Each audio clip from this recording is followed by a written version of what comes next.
Testing.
Good.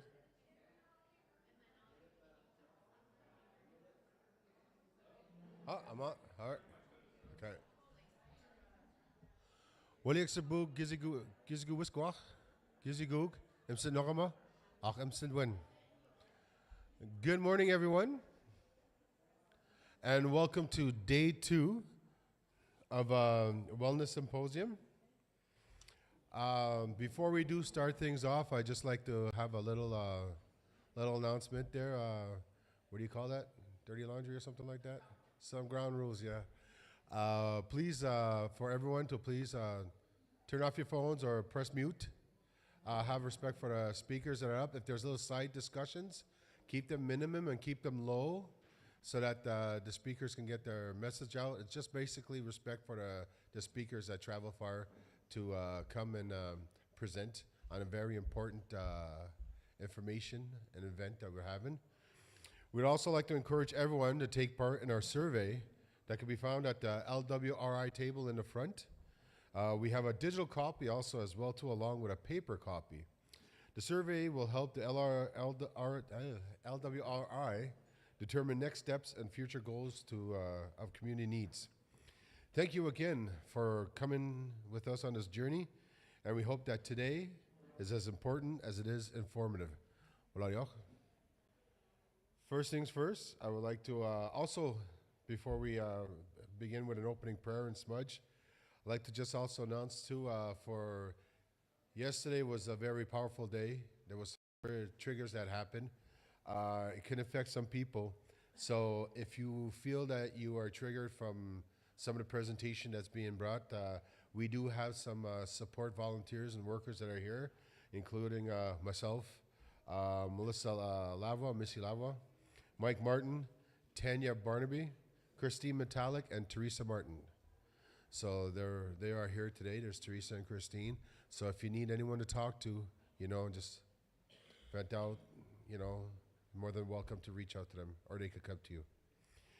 So right now, I would like to invite Miss Glenda Wazot Labilwa to please come to the podium, and she will be doing our opening prayer and smudge.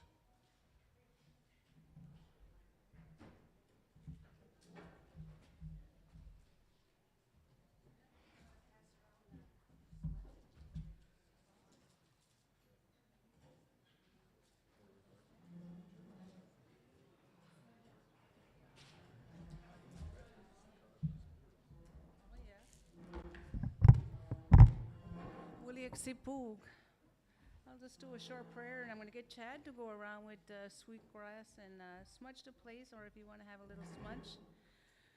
I'm just going to give a quick prayer of thanksgiving, and then I'll sing the song for you this morning. We'll sing the honor song, and whoever wants to join in can join in. And a little bit about the honor song. The honor song is from George Paul. And George Paul's mom is from here, from Listuguj. George had went out fasting out west, and he couldn't complete his fast after a couple of days. And so he had a hard time, so he was sobbing on the side, and that's when the song came to him, the honor song. So I think that's what we'll sing this morning.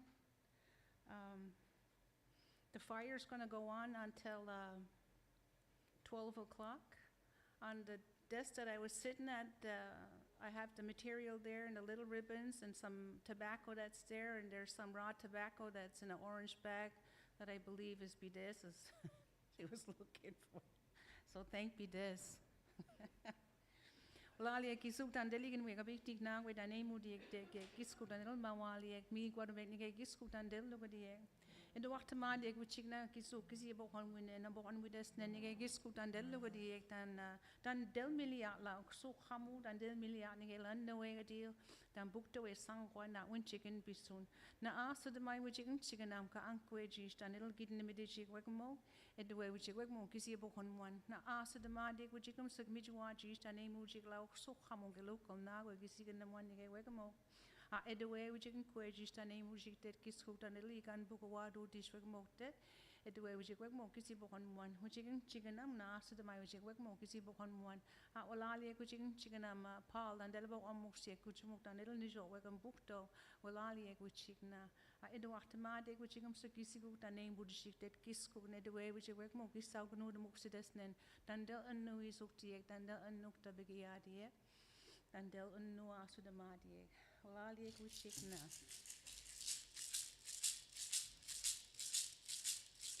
Get me dead of my neck, John Delian Nuti, Niga Machu, Sema Widane. Get me dead of my neck, John Wedambeck Suti. Nega matu, kaya bona madu kines, abahon madu kines dan isu keli dalo si ulas kamu weya heyo weyo hey ha ya ha weyo heyo hey ha ya weyo hey ha ya ha weyo hey ha ya weyo hey ha ya weyo hey ha ya ha weyo hey ha ya heyo. Get me dead of my neck.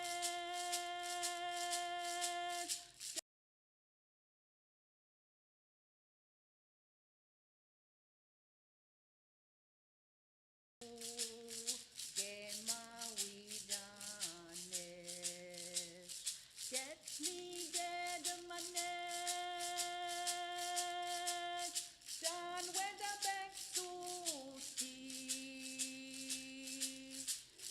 matu, gaya bona madu sine, abahon madu sine, stan kisu galu, si ula setamu, weya heyo, wayo hey ha ya ha, wayo hey ha ya, wayo hey ha ya ha, wayo hey ha ya, wayo hey ha ya, wayo hey ha ya ha, wayo hey ha ya, heyo. Get me dead of my neck, Don Delianuti, Nigga Matu,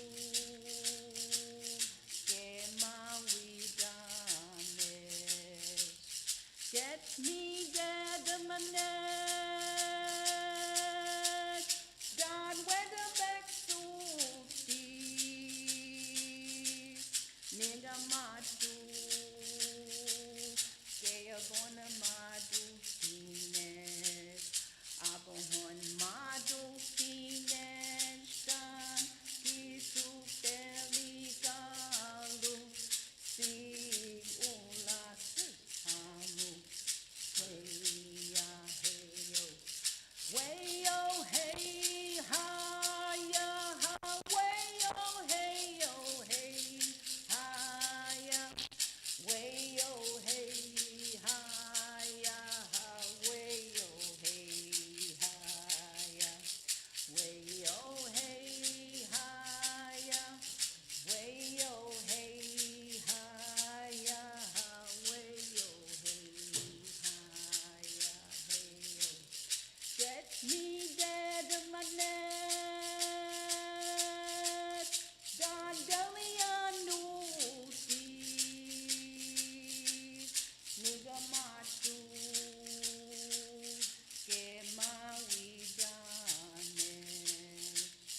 Get me dead of my net, Don Weatherback Suti, Nigga Matu, Gaya Bona Madu Fines, Abahon Madu Fines, Stan Kisu Galu, Si Ula Sitamu, Weya Heyo, wayo hey ha ya ha, wayo hey ha ya, wayo hey ha ya ha, wayo hey ha ya, wayo hey ha ya, wayo hey ha ya ha, wayo hey ha ya, heyo. Olaliek.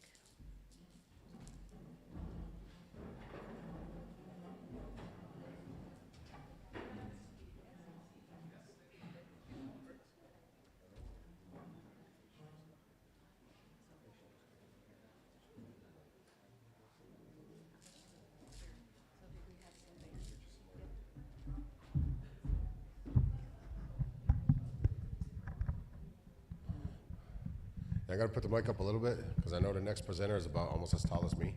So, Wulaliek, Linda. So, kicking it off, our first presenters today will be from Maui Treatment Services. We have the exec here, Melissa Bryan. Awesome. Mitchell is with her, and I believe Jennifer will be making a present. Jennifer was out, Isaac as well too. So starting things off, Melissa Bryan, folks, and Mitchell.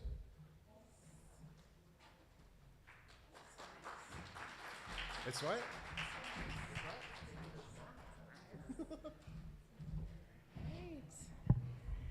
Well, yesi pugam sedwen, I always find it interesting when I have a mic because I'm a mom, so I can project very, very well, probably to the next building. But I just want to welcome you all this morning. And I have with me Mitchell Sievert Capelin. I thought we can start off by just introducing ourselves, talk a little bit about where we're from. I know in small communities, we always want to know who is that, who's their family, where are they from.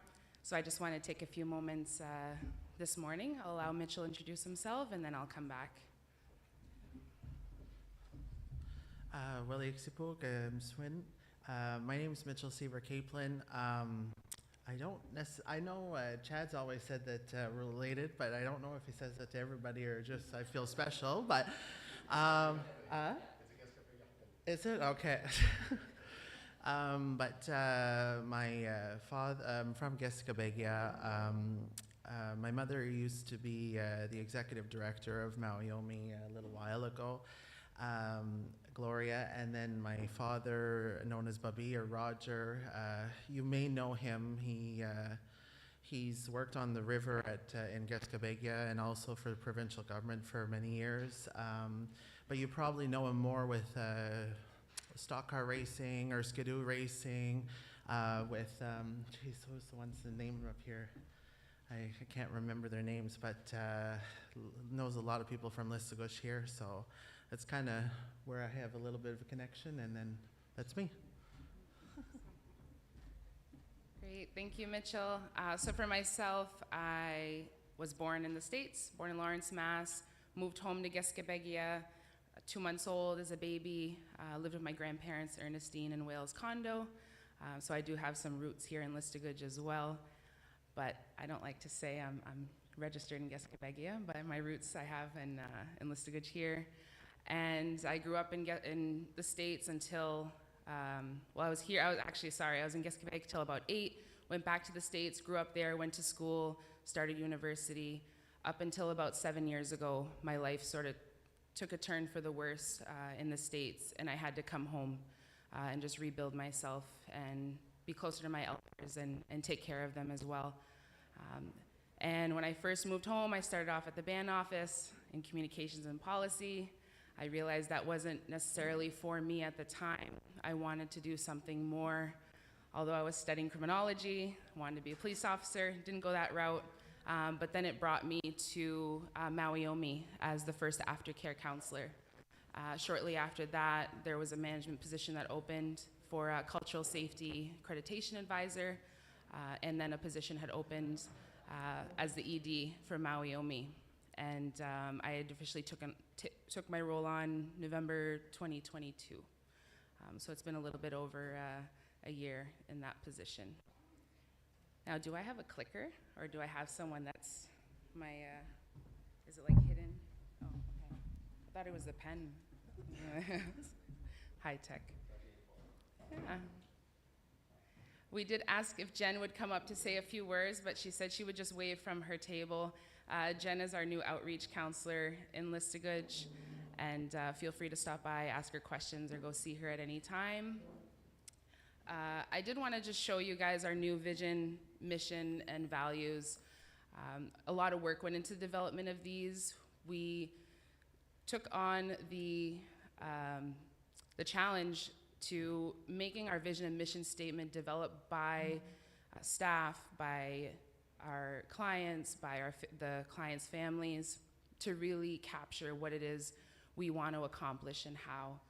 So our new vision is of Indigenous people honoring wellness, culture, and family. And our mission is to support Indigenous peoples in their individualized healing journey, embracing the 7 sacred teachings that honor the human spirit. And we thought that it was only appropriate to use our 7 sacred teachings as our values. And I did want to mention our board members had a big role in that too. There was a lot of back and forth in the development process. So Chad and Christine, I don't know where she is now. She's hiding. So they both had a big role too to play in the development of our mission, vision, and values.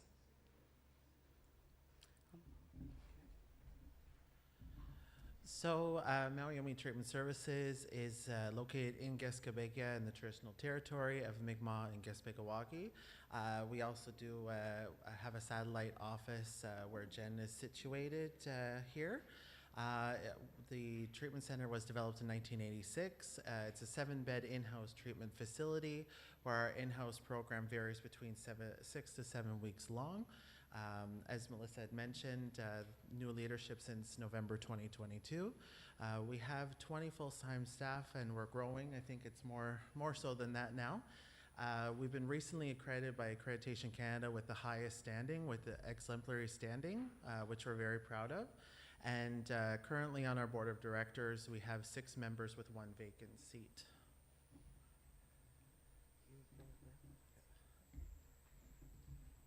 You probably can't see it too well, but I just wanted to give you guys an idea of what our org chart looks like. We have 3 teams currently. We have the Wellness Services Manager who takes care of all the in-house programming. That's the wellness counselors, the wellness support workers, which are like the overnight staff, and our very new nurse position. There's also the Administration Services Manager who takes care of the finance, anything in regards to custodial administration, the cooks, and our most recent management role, which is Mitchell's Community Service Manager, who works with the traditional healers, aftercare counselor, and our outreach counselor.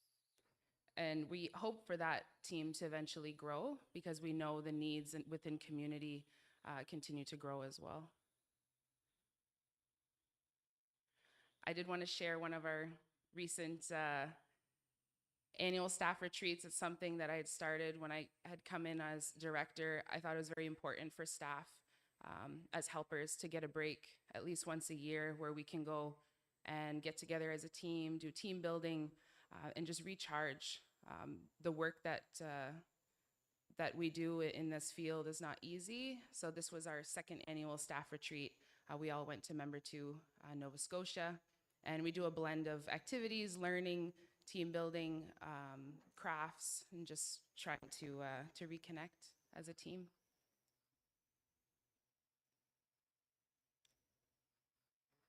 It's frozen. No. Oh, there we go. So just an overview of our services.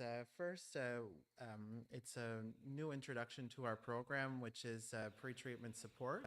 Even though we've had this within the service for a while, we have a dedicated week for pre-treatment. So it includes a medical evaluation done by the SHUM to determine the needs for detox, and a file is opened with the hospital network. And go to detox prior to attending treatment. We also have circle of care meetings that are done during that pre-treatment week to prepare the individual for treatment, but also to get a chance to know us before they actually come see us, which includes their wellness counselor, the traditional healer, referrals, any family and friend supports they may have, the cook, wellness support worker, and some of our management team, and then looking at the identification of their support system prior to coming to us.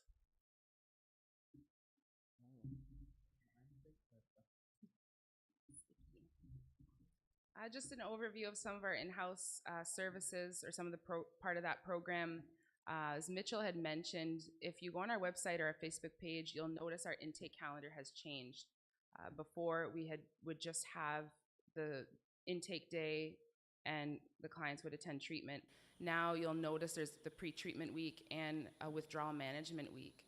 So in the past, what would happen, individuals would arrive, let's say on the Monday, they would be jumping into workshops right away on the Wednesday. But we were realizing that there's a lot of things that need to happen before they're ready to sit in a workshop.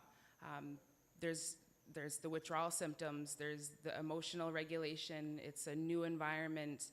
So really getting them to feel at home before we put them into workshops. So that withdrawal management week, we focus on nutrition. We now have our nurse. We have started bringing in a nutritionist to meet with them because obviously sometimes when we're living in active addiction, our health is not a priority. So we wanted to focus that week on getting everyone stabilized and at a good place so we can start on the right foot. And we offer yoga, wellness walks, just really getting them acclimated to the center. And that first week, it's really up to the individual. They work with their counselor and ask their counselor what it is that they want to work on or what do they need that week. There was a time that the program was very cookie cutter, and we're working really hard at making it more individualized because we are in no place to tell someone what they need, only they can tell us what they need. After that week is over, the following week we start the more structured program with daily workshops. So there's a variety. We have multiple counselors and traditional healers that give the clinical and cultural workshops. They have one-on-one counseling every week. We also recently brought on a psychologist. We realize that there's even more support that they need on top of the counseling. So we have a specialist there that supports the counselors as well in their healing plan. We often bring in guest speakers and elders, and we have increased our land-based activities. We're noticing more and more people are, that's what they want. They want to be reconnected and to the land and culture, and it's proven to be effective. So we're working on developing a more land-based program. We offer weekly sweat lodges and individualized healing plans, like I mentioned. We're really trying to focus on that.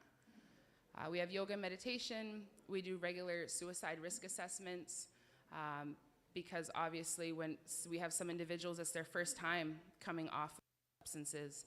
So when that happens, we want to make sure they're in a good mental state. So we have regular suicide risk assessments, and now we have the partnership with the SHUM, who would have been here, I believe, yesterday, so Dr. Stephanie Marsan. In the past, if individuals were having withdrawal complications or trouble sleeping or even having any kind of aches and pains, a lot of times we see dental issues coming up, they'd have to go to the emergency room and sit there for hours and hours waiting for support. So now we have that partnership with the SHUM where we have a doctor on the other line where they don't have to sit in the emergency room. And now with our full-time nurse on staff, it's the first time ever for Maui Omi. We're hoping that will alleviate some of those issues as well. And we've grown with our graduation ceremony, making sure even families from afar, we have a lot of Cree clients, Algonquin, Niskapi that come. So we've upgraded our virtual access for graduation so that their families can watch. This is frozen. Okay, it's got a sweet spot. And then in terms of our aftercare program, we have a lot of different services for that as well. We do weekly Wele Iksipug on Zoom, virtually through Facebook as well. We have aftercare planning and workshops while at the center. Generally try to meet once a week as well with the individual to plan their aftercare. So once they get home, they're going to be well established. They'll have resource identified prior to returning home. And then we have regular scheduled follow-ups at 1 week, 1 month, 3, 6, 12, and 18. But they can request more of these sessions if they feel that they need it. Oh yeah, that's me too.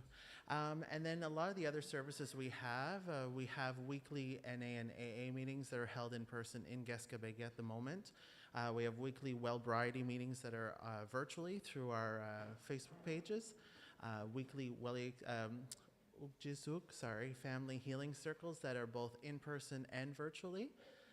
In person in Geskabegi. We have live chat support through one of our Facebook pages. We have outpatient counseling that's done by Jen, which is both in Listuguj and Geskabegi, and then we have community outreach initiatives by many of our team members in both communities as well.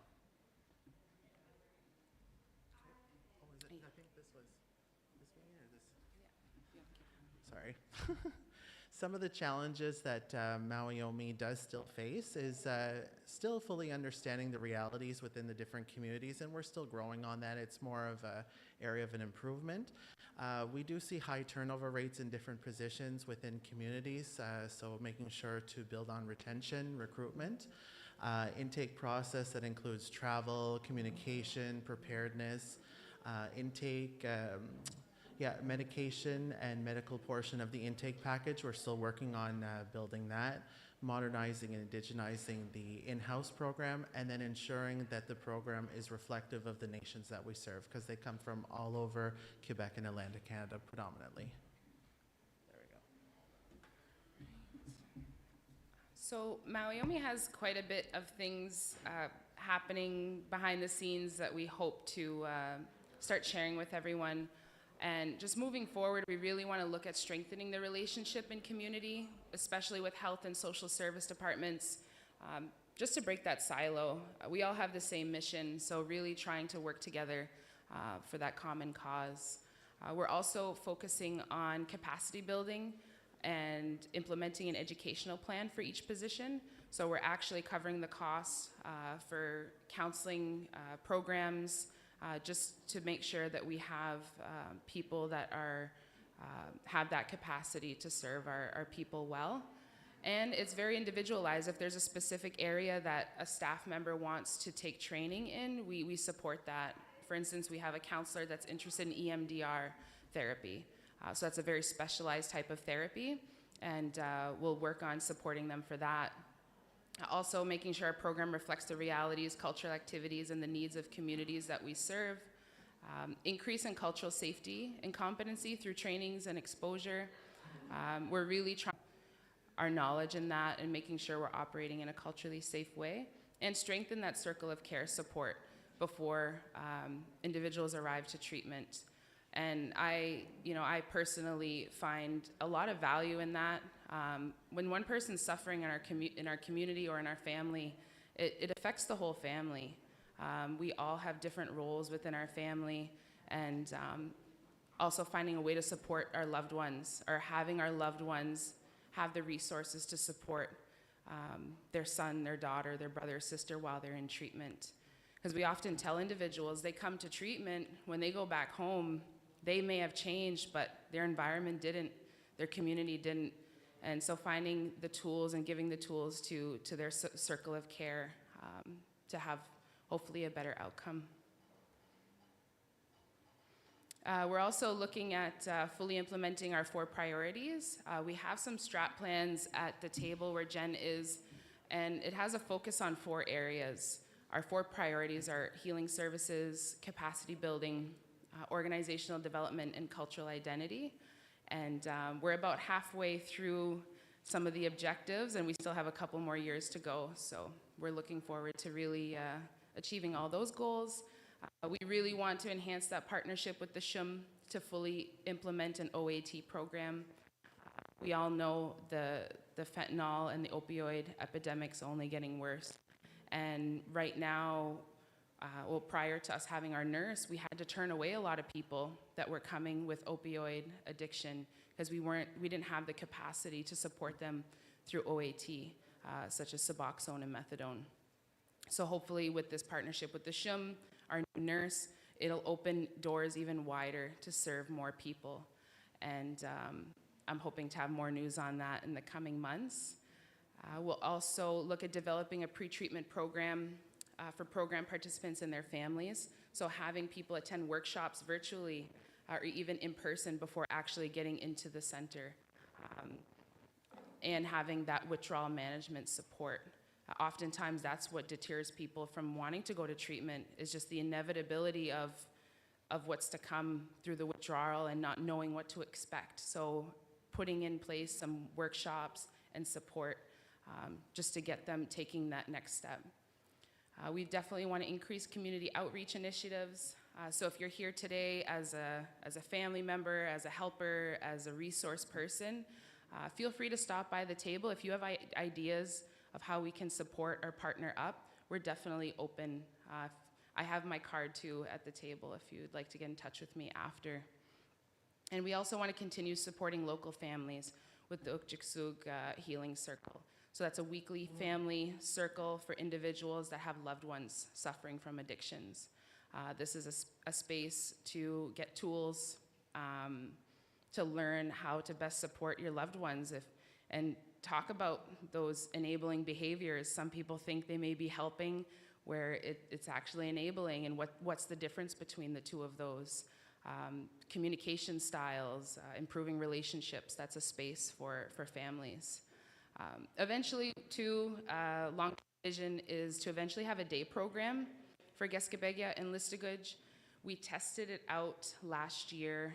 We did a little pilot test and had locals attending the program with our residential clients. However, it didn't work out for a couple of reasons, but that's the point of piloting and testing. And we know what we have to do in the whole development process, and we learned from that. Because our residential clients are abstinent and they're not using at all. So when we have day program individuals who are on a more harm reduction path, it's a bit of a challenge. So we're working on that. And I did want to share a little bit about something that's to come.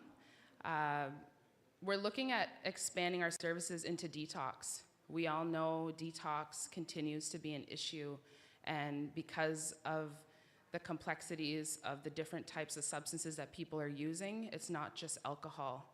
So we are expanding and looking into developing, whether it'll be a detox wing, a detox center, or a detox space. And we just started sharing that information with our board, the plans for that. A proposal was submitted. I'm not sure what will come from that, but regardless, it's still a priority. So even if we don't get the dollars through that avenue, we'll keep fighting and keep searching and trying to find a way that we can all work together for the both communities. And that's sort of the vision for this detox space, is to have a 24/7 space where people at any point in time can pick up the phone, I want to go to detox, and there's someone there that can take them in, get them intake, see what their needs are. We'll have a nurse on staff. The CIS has had already shared that they're open to the idea. They're actually very excited because they know the emergency room visits are through the roof, and it's our people, it's our clients, and having a space for that at any point in time. And then at some point, if they're ready, they go through their withdrawal, they have that support. If they're ready to go to residential services, they can be prioritized for the next cycle at Mawiomi or wherever else they want to go. So that's sort of a little baby that's being made. I hope to grow and come to fruition. And that will go along with the day program. So while they're going through detox, they'll be participating in different workshops. We'll have family support, maybe even potentially childcare support. And this project was submitted in partnership with Walkwan, the youth treatment center, so that we'll be able to support youth as well. So more information to come on that, but I thought I'd share that little news. It's a sweet spot, yeah. Okay. So before I let you guys go, I just want to say that being either a family member, being a helper, being a resource in community, I know it's not always easy to help people that are hurting themselves. And as helpers and as family in our roles, we have to find ways to reconnect with them. And I had heard a saying once that the opposite of addiction is connection. So how do we get people reconnected? Reconnected to their families, reconnected to their roles and responsibilities. And I think that's ultimately what we have to do. I have my own set of roles. I'm a mom, I'm a sister, I'm a daughter, I'm a granddaughter, I'm a friend, I'm a community member outside of my title. And I think that's what we have to do, is really work at getting people reconnected to their roles and who they are and their families. And I'll leave you with that. Our contact information is there. I don't know if Mitch, you had anything else to share? You're good? I'm good, yeah. You're good? I know Jen had a speech written up.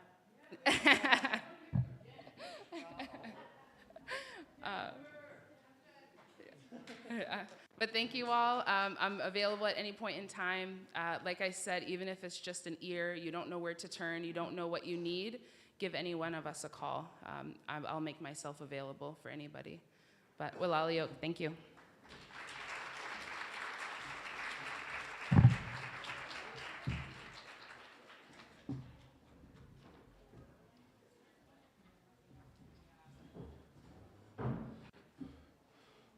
Mulaliak Melissa, Ahmich, Mitchell.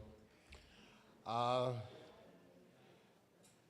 this presentation was good to hear because, you know, especially when there's talks and symposium is great to be part of because you see how many resources are out there. Many don't know of it, but now it's coming out. Now there's more. If you look around also, you have different tables set up with different programs. You know, grab a swag bag in the front, take a tour around and all that stuff. There's information out there, whether it be for yourself or your family members that you know of, you know, to help educate yourself as well too. And also I appreciate that it's on YouTube as well too. What's up with Facebook, YouTube? So those who cannot attend can at least see that there is resources out there, and the hope to know that the work is on, is beginning for a detox, you know, 24/7 detox for both our community, Listuguj, because we know we do have, there may seems to be one, but you know, it's like different priorities come in place and all that, but this is something that's going to be for our people. And so I'm hoping that both communities come together and they help support this to have it going forward because our people really need it. Whether it's 2, 3 o'clock in the morning, I need help right now, they can get that help now. We're going to take a little break at the moment now. I believe it is we'll take about a 15-minute break. Or what time is it? Oh yeah, we could take a long break actually. We'll take about 15, 20-minute break. Maybe half hour, it depends. Gives time for everyone to grab your swag bag, go around, ask the questions. That's very important. Don't be shy, just say hi, ask the questions, and you know, you have the people who worked hard sitting around the tables, and they're there to serve you. All right, though, we'll see you in a bit. Thank you all.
Before we do introduce our next presenter, just going over a little housekeeping once again, because I see new faces that are coming in.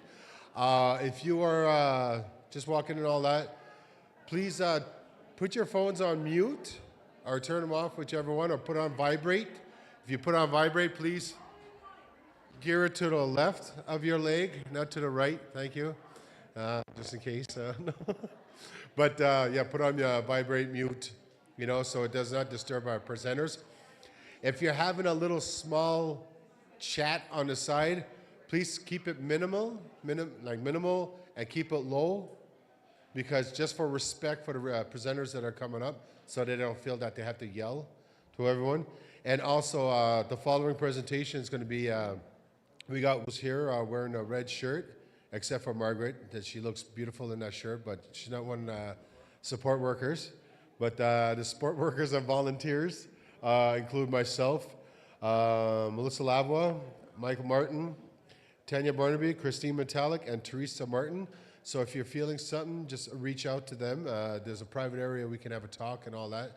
Or if you need just support by your side, we're there for you. Also to the new ones that just came in, don't forget to take part in the survey that we have. You can get the paper forms in the front. There's also a QDR code that's a digital copy along with it and all that stuff. And the survey is going to help the LWRI determine the next steps and the future goals for our community needs. So without further ado, this is the man right here. Traveled all the way from Kanawage, and he's here. Welcome back home. And put your hands together for Mr. Cody Martin.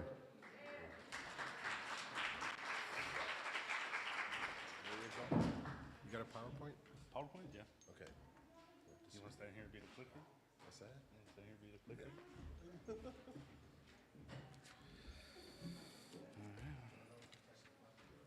Huh?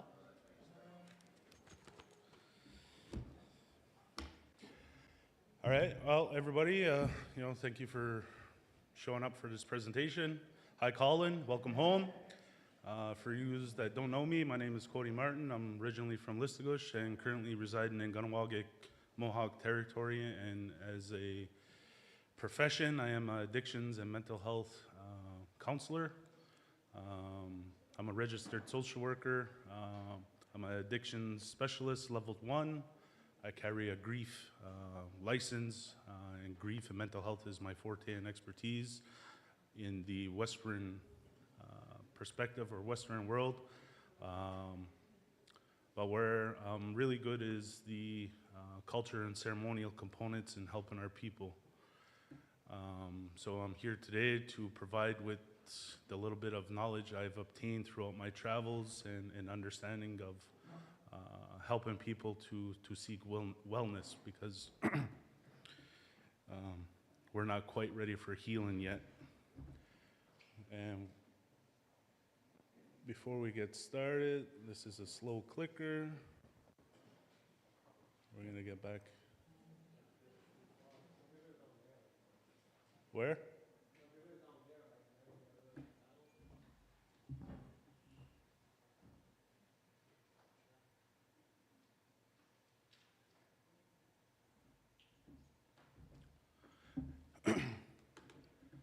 Take a moment to read this quote and really understand it.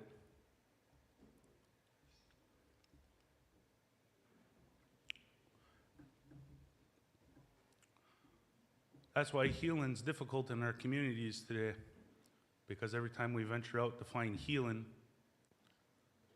we experience, we feel, then we walk out our doors or our organizations or wherever we may walk out of, and we re-experience a traumatic experience again, or become traumatized again.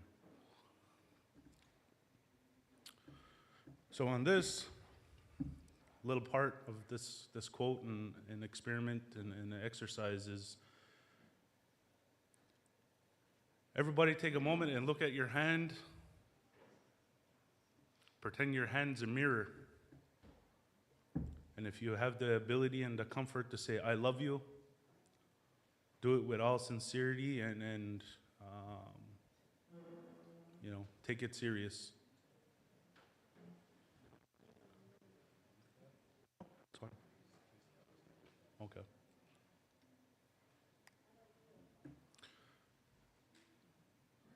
So now that you had the ability to tell yourself, I love you, I want you to look back in that mirror and say, or find 3 good things to say about yourself.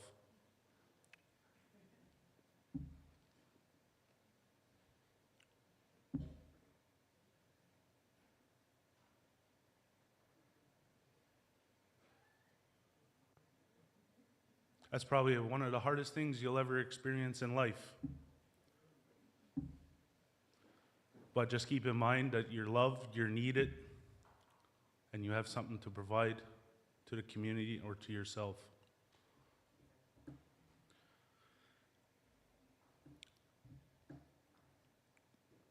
So we're going to get into 3 alphabets, RBC, or if you're Francophone, RCB. And when I work with these 3 alphabets, the breakdown is relationship, boundaries, and communication.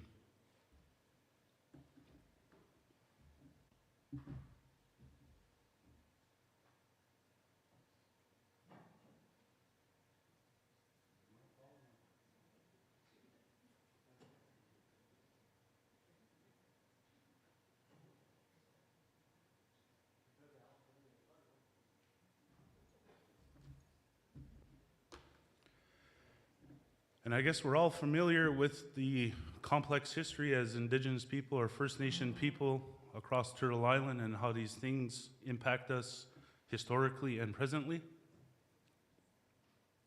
Colonization still continues to affect us in various ways. The impacts of residential school is still a continuation of intergenerational transmission and trauma. More so with the retelling of our stories, reliving those crucial times and making our claims for financial compensations. The Indian Act, it's too bad a lot more of our leadership wasn't here today, because I would really want to get into that and how it compacts and it affects wellness. The doctrine of discovery affects all Indigenous people or First Nations across Turtle Island. And today we still struggle with poverty and inequalities. Wars and conflicts still affect us in our treaty rights and our roles and responsibility as Mi'kmaq people or First Nations people across Turtle Island. So what colonization continues to do to us is impact our relationship. And our relationship is not just to coexist or cohabit with one another, but our relationships with ourselves. Because we're too busy finding the essential means to meet everybody else's needs, our bosses, our directors, racing the hours and minutes and seconds in the clock to be perfect. And at the end of the day, we forget about ourselves. And that's where the real journey of wellness begins, right, with ourselves. And that's why that exercise is so important. Because if you're uncomfortable or you don't have the words or unable to communicate with yourself and say, look, I love you, and find 3 good positive things about yourself, but you have the ability to use that and please everybody else, who we really being truthful and honest to, because we continue to lie to ourselves, right? So colonization continues to reap the benefits of boundaries, through the political standpoints of the imaginary line that divides Turtle Island, the United States and Canada. Our boundaries between the many divisions and fractions within our community. More so further west, where We have a conversation around traditional government and traditionalists and the pros and cons of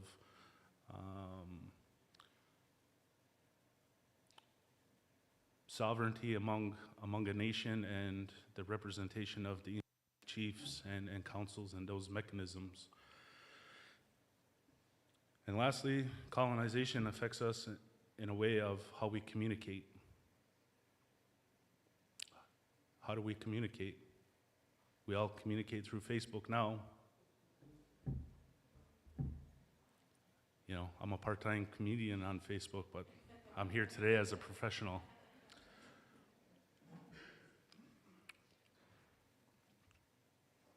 We lost the ability to talk to ourselves. We lost the ability to talk to one another. And most importantly, we forgot how to talk to the natural world.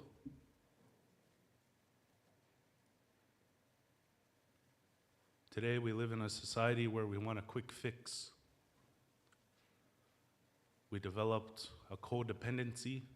We're dependent on the outside world. And that's the same thing with our relationship with chief and council and all these other entities. We become comfortable. So today is an opportunity for you to become discomfortable with being comfortable. And that's part of learning how to communicate.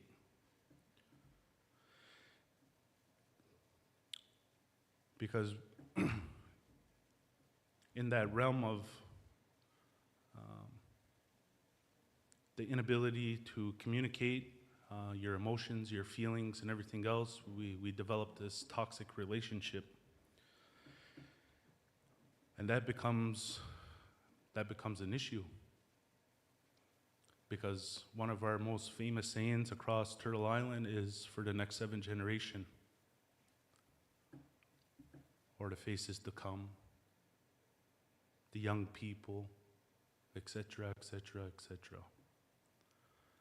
Each and every one of us in this room come from some sort of 7th generation, and those that had the pleasure and luxury to advocate and speak on behalf of the 7th generation, I want you to ask yourselves, what have you contributed to the 7th generation? Because my time here as a 35-year-old Mi'kmaq man, I have not seen any positive example of that, which in result has affected my wellness and in the impacts of my journey. So for the time being, exclude that from your vocabulary, because the 7th generation and the faces to be born are not too concerned. That vicious cycle of addiction, mental health, lateral violence, sexual abuse, so forth and so on, has to end yesterday. Because all these problematic issues, different transmissions within our nuclear homes,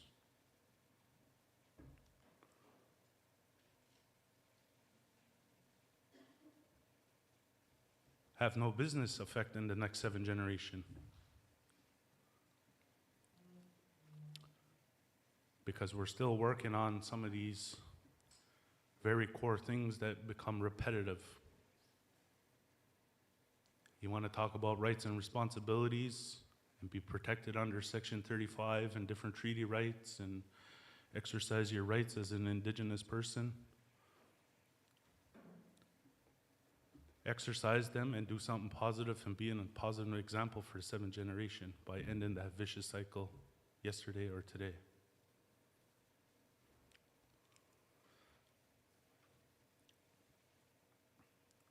So when we get into that communication part,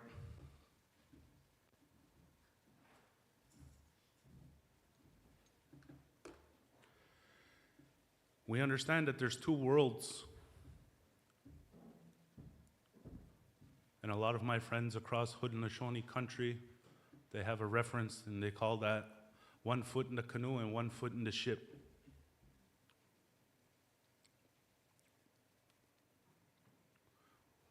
Today, the cultural revitalization, cultural safety, and everything about culture has become a popular thing. And during my time in the Western education and obtaining a degree and learning about addictions and mental health, I had a supervisor that was a 9 worker for over 30 plus years. And under my apprenticeship with him, he said everybody wants to be Indian when they're in trouble. And that's the sad reality. We scapegoat, we rape and molest the benefits of the beautification that culture and traditional methods provide to escape and manipulate the court systems, the education systems, and so forth and so on. And when you want to utilize and take these approaches through a traditional way or traditional knowledge and get invested in the ceremonies and the language and create balance between yourself and your community or your nuclear home, it's not like the intersection trying to get on the bridge. There's no invisible stop sign, and I know many of you in here pretend there's a stop sign and you stop before merging to get on the bridge. It's either you're ready for that full merge or you continue to wait for that invisible stop sign to turn green or wait for no cars to be coming through that intersection. So in this way of life, the key components is connection and relationship. Your connection of source is that's your own work, your own homework to discover and to learn. But we come from a very unique place, Gisbegawagi, the last lands, and we have such diversity and different ways to connect. And a lot of our young people, they come in with crisis identity. They don't know who it is or what it is to be Mi'kmaq or First Nations, period. People don't know how to connect to the land properly outside of bonfires and parties.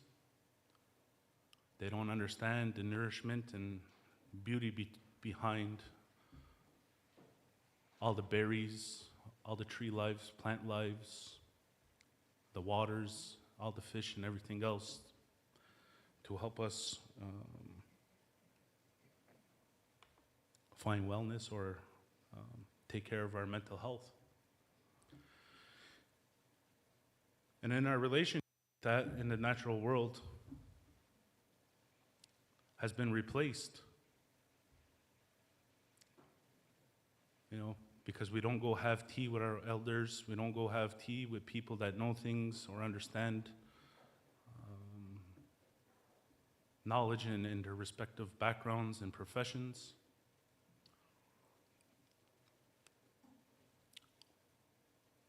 In our relationships, they're all toxic.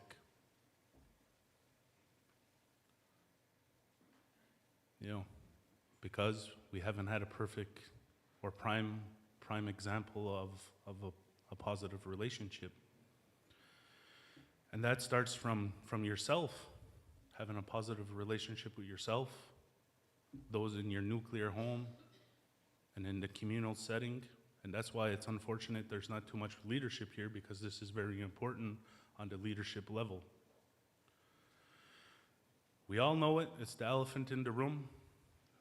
That relationship between community and elected officials, that relationship's toxic. And we're very vocal about it. And when the tea kettle gets too hot, we start using terminologies like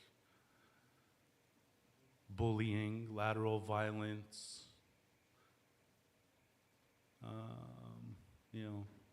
bashing, so forth and so on. And if you don't get banned from Facebook, you're allowed or able to continue those conversations.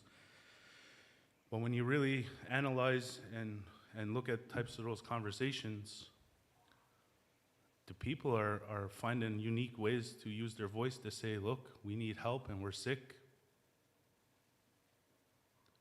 And part as an elected official or on any capacity that represents a nation or people has the due diligence to lead people to a better life or provide resources to help these people, help the community. And why it's so easy to bash and utilize lateral violence on social media is because we as a community and we as a people don't know how to ask for help. Asking for help is probably one of the hardest things you'll ever do. So that's why when we utilize ceremony and we go through this traditional avenue, we create balance. We find proper structure. And we find understanding.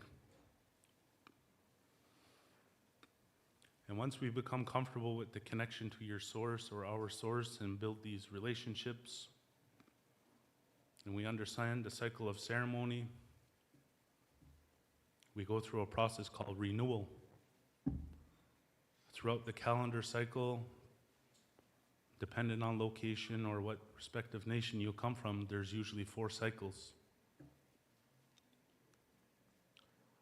There's a very important time where renewal is important, and that's when midwinter has arrived, because we give all the natural world the ability to renew their powers, to renew their gifts, to help us as people. You know, we're a special species, but we kind of ignore all these things, and that relationship between us and the natural world falls wayside.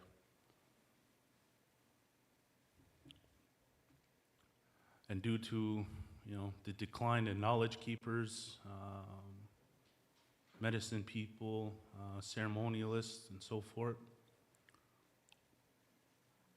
we got a little too comfortable in that Western world.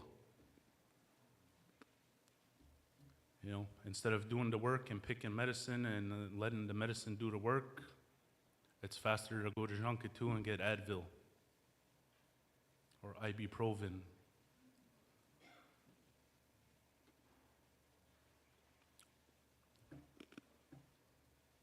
So in the Western world, they only utilize and talk about 2 things, and that's the mind and body, the mental state and the physical state. Gabo Mate, Breenie Brown, and all these other people, they talk about the 2 things. Psychologists, doctors. Hi, Stephanie.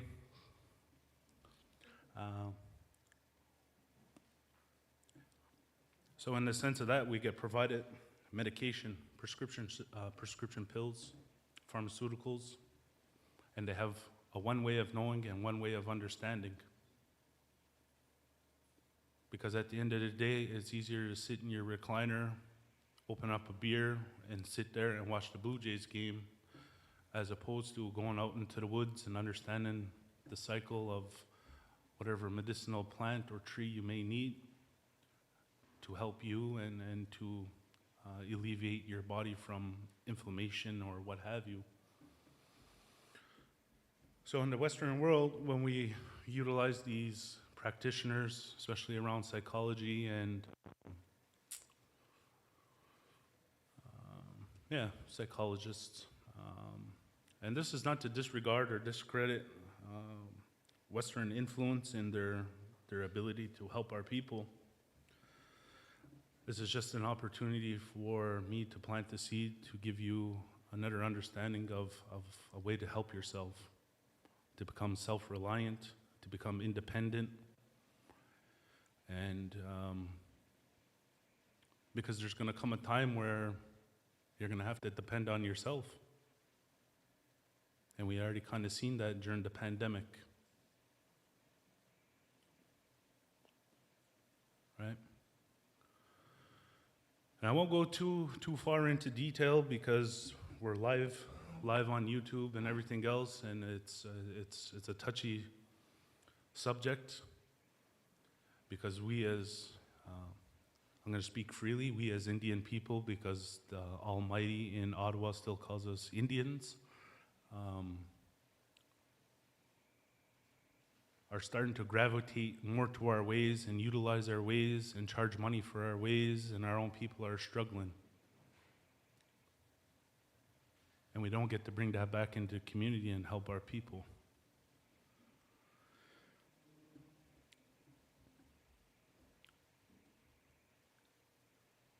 So the one way of knowing and one way of understanding is the physical components of our mental health, where anxiety, depression, borderline personality disorder, and all these popular terms that are starting to invade our communities, and we're starting to be diagnosed. Well, here's 10 milligrams for you, here's 25 for you. And the more we digest and utilize the pharmaceuticals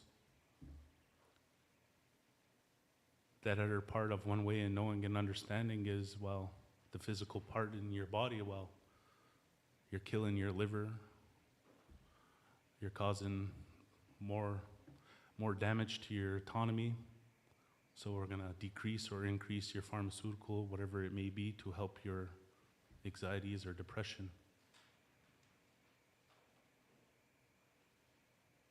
All these things, we as a people never knew existed. It never affected us as people. Why? Because we had a healthy relationship with the natural world. And if you were fortunate enough to go outside and play outside and understand how things operated, you would have the ability to understand the word understanding.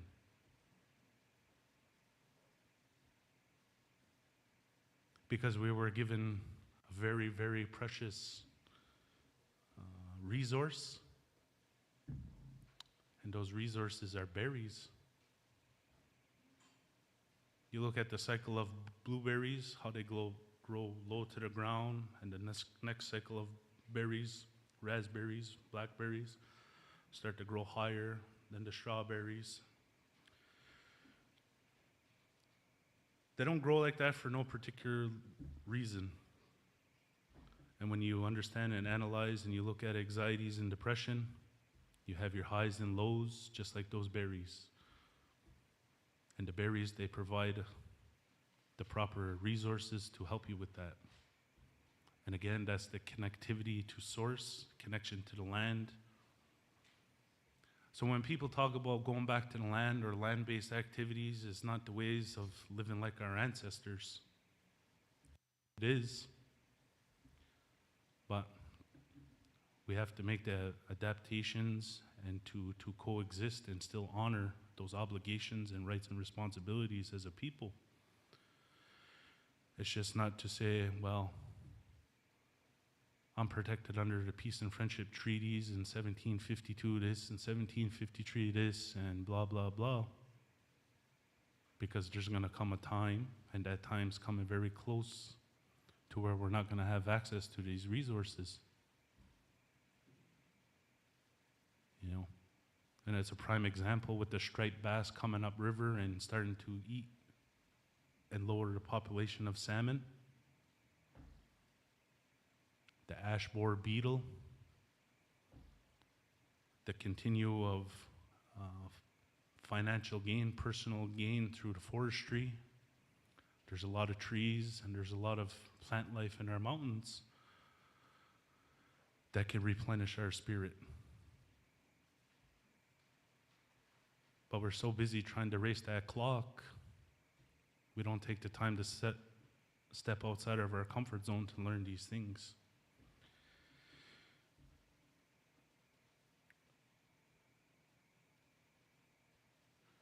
So it's a struggle. It's hard to find balance between two worlds, you know. And I know that firsthand, and it's probably the hardest thing for me to say that in my own home community with everybody from the community looking at me. Because there was a time where I was learning this and people from the community would make fun of this. Now today it's the billboard of every community across Turtle Island. You know, and that's not to diminish or to me say, well, look at yous and look at me now, but I hope it's a real good eye-opener and understanding that, you know, cultural revitalization isn't just a lip service. There's a lot of hard labor to it. There's a lot of sacrifice. There's a lot of rights and responsibility. And just the insight on that, when you want to venture and learn about these things, just understand that there's a lot of travel, there's a lot of time away from your family, and a lot of time away from your community. So when you go to obtain some kind of knowledge or understanding about the culture or ceremony, and if you're turned around, you know, try again. Because you have to understand the kilometers that those individuals put on their moccasins to go and obtain new information to help the people. So,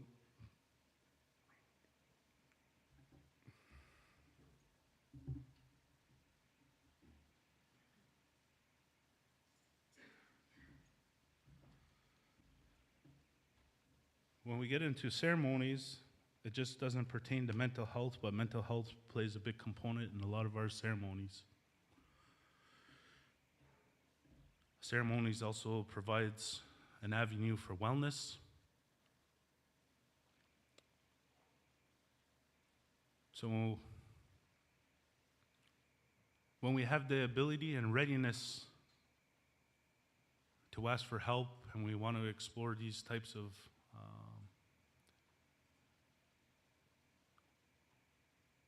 ceremonies or methodologies, however you want to look at that, there's a lot of sacrifice. You know, the sacrifice part is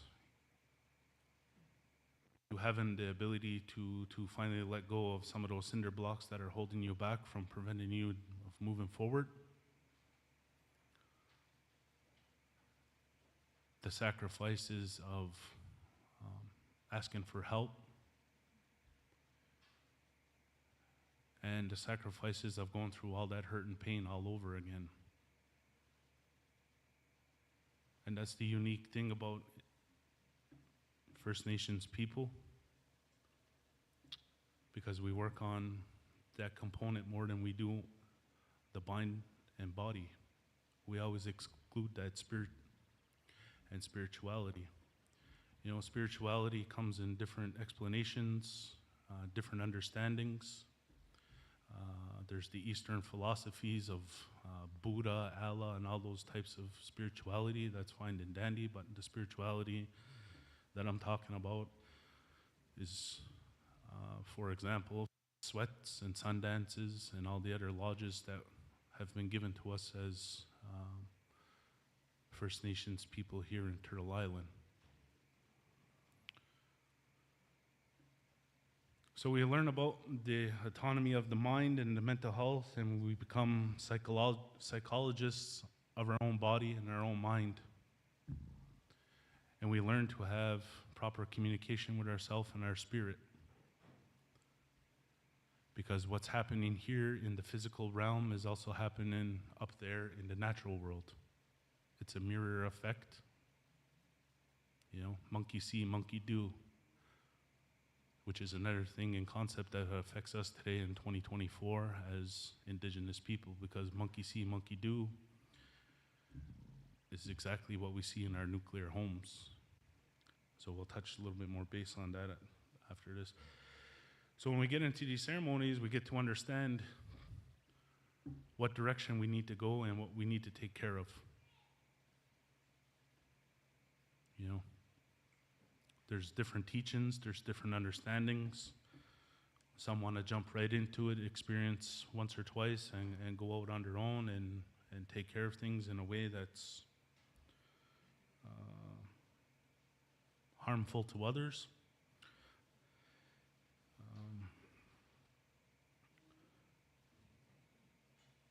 So essentially that becomes a connection of source, and it's an opportunity to explore, because a lot of people,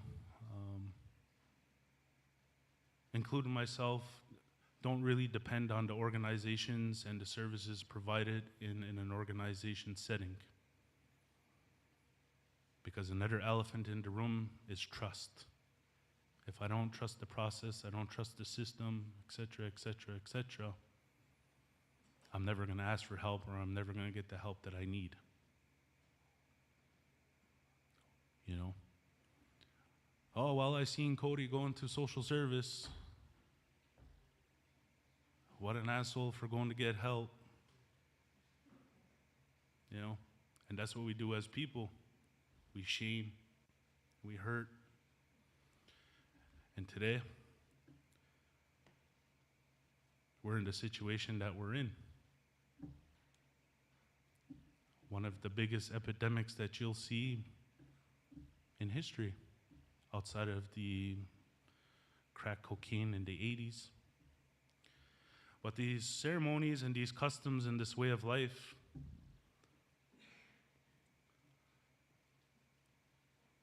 provide nourishment, encouragement, and they uplift. You find your gift and your responsibility and how you can contribute back into your community. You know? And that's the difficult thing about today, is that we're always forced to bow down and conform to the social norms of Western society. You have to complete high school, you have to get a degree, you have to go to university, you have to go get a profession, you have to do this, you have to do that, you have to do this. Why can't we go out and live life and understand all the beautiful things that were put forth, and to contribute to our community, to ourselves?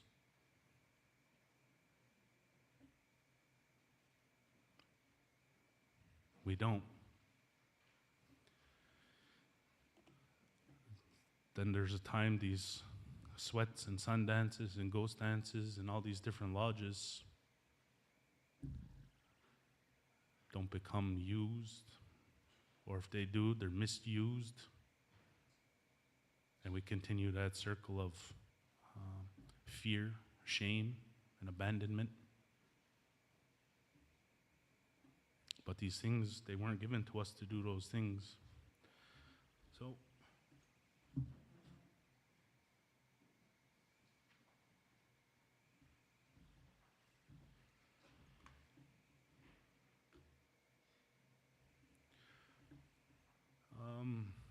So, ceremonies and mental health, the proof's in the pudding.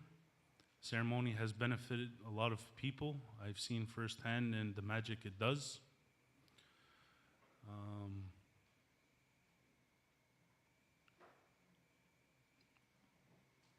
But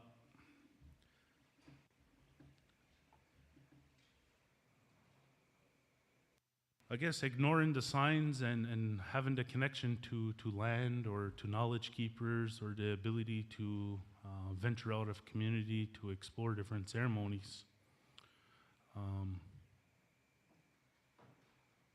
we kind of self-sabotage and isolate ourselves in organizations and big foreign entities like Statistics Canada and the federal government of Canada and provincial government of Quebec.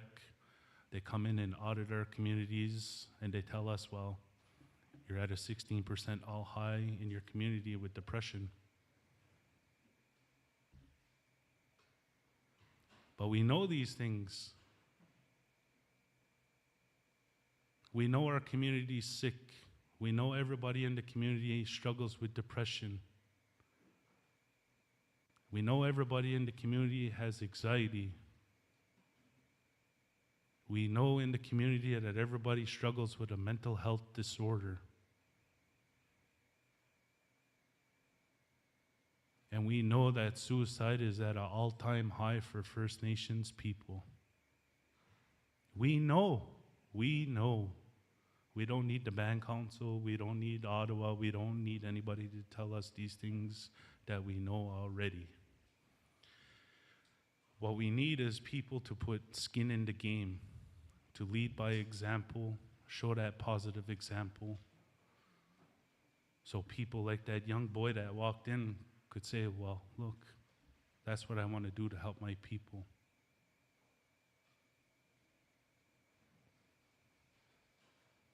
You know, it's not get on Facebook and say, well, I attended a 2-day conference and I didn't learn nothing.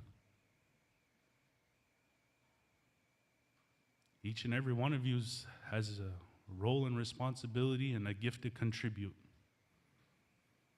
How you do that, that's up to your own discretion and how to figure it out. It's not chief and council. It's not social service. It's yourself. And that's the hard truth. That's the reality. So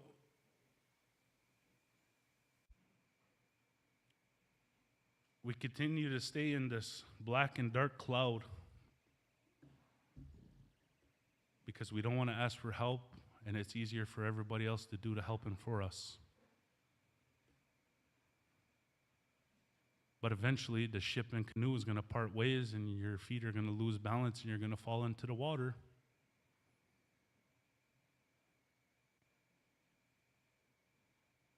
And if you don't develop the tools and the ability to use your words and communicate in a healthy way, nobody's going to be there to pull you out of the water because you can't ask for help.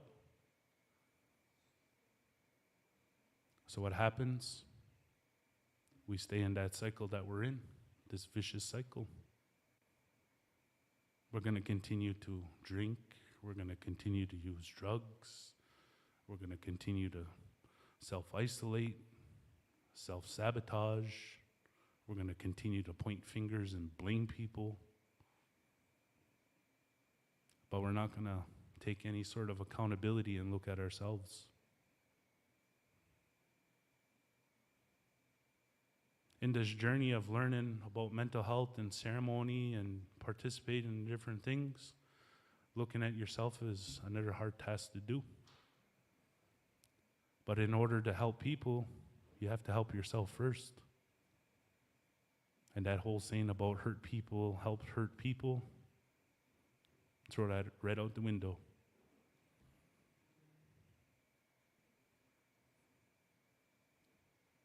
You'll have a better understanding of where that person sitting in front of you that you're helping, where they come from. But if you're not on the up and up with yourself, how do you provide that type of service? You know, again, it becomes a lip service.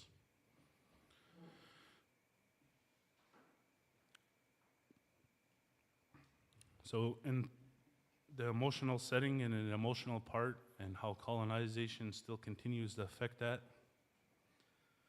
for every man in this room,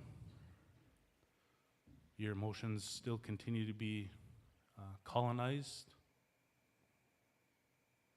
because the structure of being a man has been interwoven into your DNA, not to have the ability to cry, to share emotions, or even to love. It's the same thing for our counterparties and with the female population, same thing. Supposed to be stoic Indians. Then we fall right back into those stereotypes of being the drunken, no good Indian. And the people looking in on our little glass domes, watching us all fight amongst each other. And because everything's becoming overwhelming and stressful, and we're panicking, and the different stressors that we deal with from the day to day, we create a dependency. We go and get those pills and pharmaceuticals. Whew, I feel good. I don't got to worry about that no more.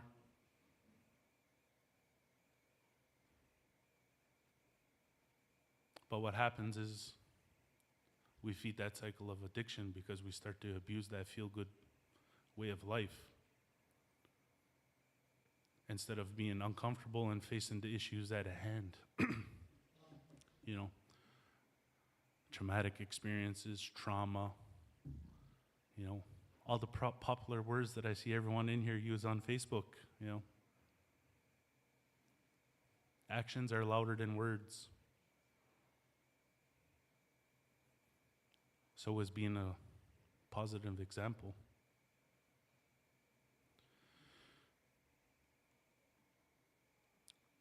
Then Health Canada decides to come in our communities and give us a food chart and tell us how much apples, how much broccoli, how much poultry and beef we're supposed to eat.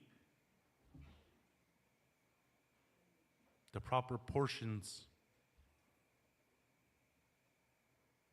But if 89 to 90% of our communities across Turtle Island are on social assistance, how are we supposed to maintain a healthy lifestyle?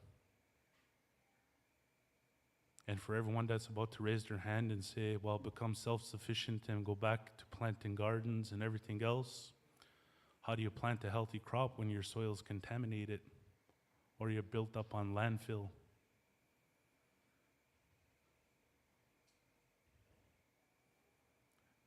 We were put into this system and we were set up for failure, but the resiliency and the empowerment in our communities, we strive for the better. We make do with what's provided. I didn't go to school to learn all this stuff. This is all the stuff that I observed growing up as a child and continue to watch on Facebook, the hard reality that where we are with this community.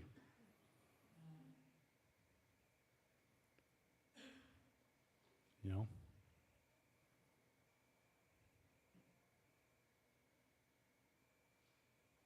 And the biggest one that we struggle with today is grief. And when we think about grief, grief is not just about death. It plays a component. But we still grieve the loss of land, the loss of connection, the loss of identity, the loss of relationship with ourselves, because a lot of us had to grow up quick because of whatever dynamic home we come from. Single parent, no parent, foster care, so forth and so on.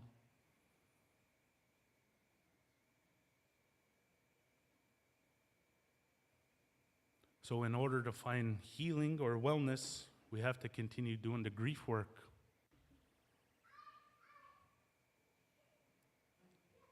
You know,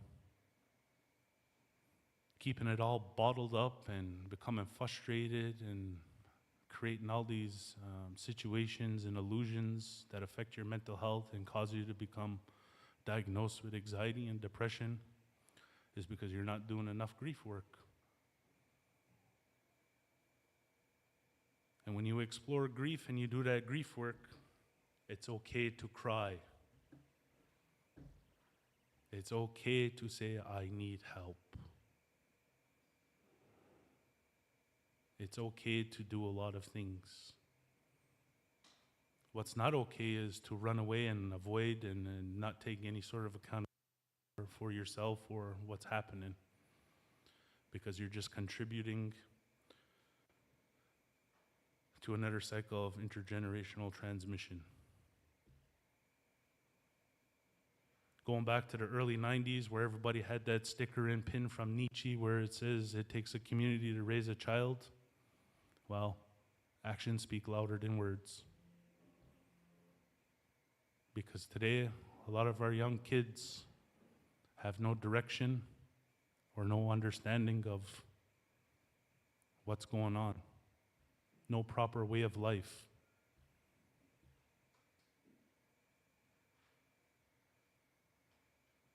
You know, it's not the faces to come and it's not the 7 generations that we have to worry about.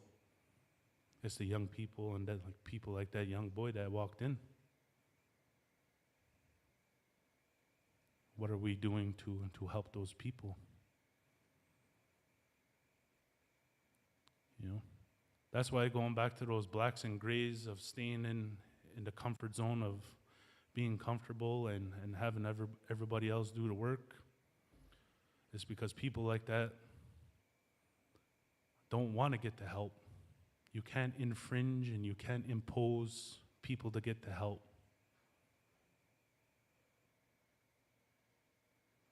You could say, well, I think your drinking's getting out of hand, or the excessive drug use is affecting you. You might want to look into that. But if that person don't want to walk through those doors and get the help, on to the next, because they become comfortable in that situation. They don't want anybody to pull them out of the water.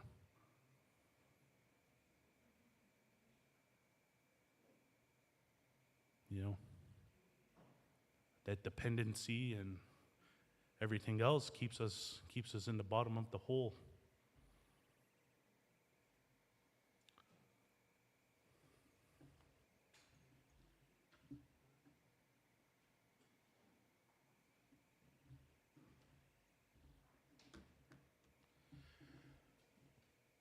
So in my line of practice in addictions and mental health, I work from various ages, different types of population, in and out of jail, foster care, schools, and everything else. I've seen everything that you could think of, from crack cocaine being made and cooked and smoked in front of me to vicious and harmful assaults right here in this community. So in my process of working with people, this is what I help them with. Colonization tells us, well, you can't cry, you can't love, and you can't practice.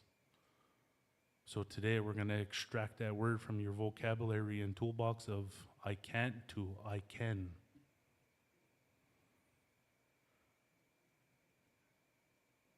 Because I can cry, I can love, and I can practice.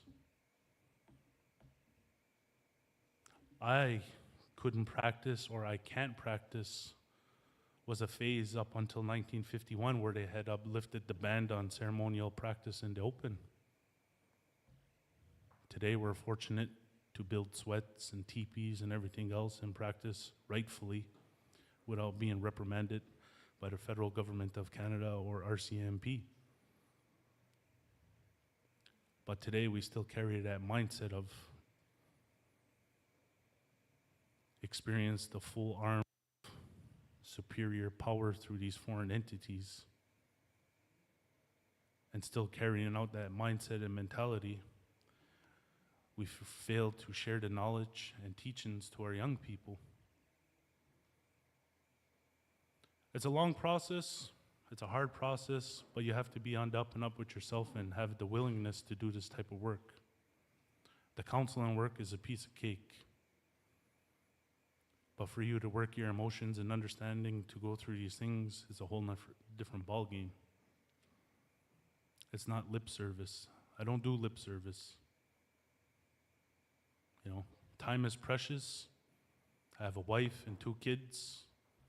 And outside of my 9-to-5 job, I take care of and help in a lot of ceremonial settings. I don't get much time at home. I might pop in and mouth off and say a couple funny things on Facebook, but that's all the time I get.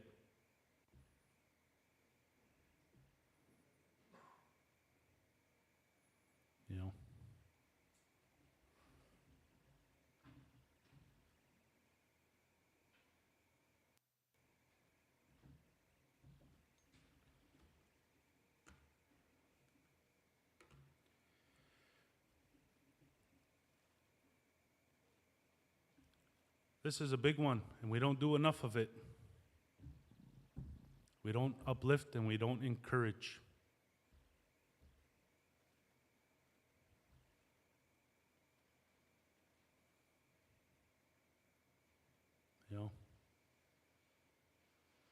I was fortunate to be brought up in a family and have people like Mikey and his siblings and Chrissy to utilize humor. Today we can't utilize humor because sensitivity and hurt feelings and everything else, right? because sometimes we use that humor as a way of expressing our emotions and our hurt and pain.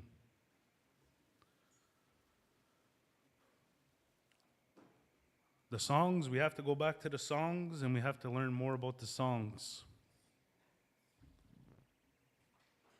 You have to learn to call in songs and to close in songs. You can't just open up and not close. And we experienced that already.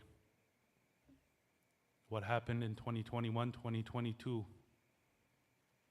What had came up Beta Chalor and into Attaville.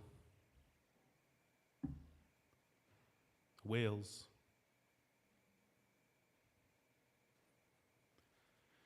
When we sing these songs, we open and close, but before we close, we ask these things that we're singing for whatever reason we need them. Do we need them to be humble? Do we need them to have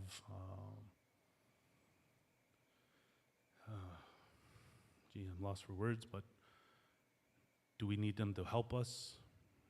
Do we need them to give us guidance?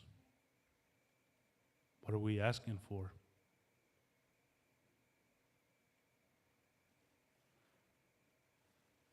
You know, we got to go back and revitalize our dances. Yes, powwow is another form, another way of wellness and healing. But there was customary dances, society dances that belong to the Mi'kmaq people that are extinct because of the bundles that went west.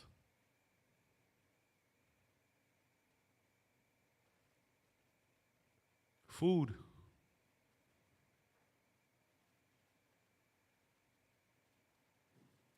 You learn about your food again.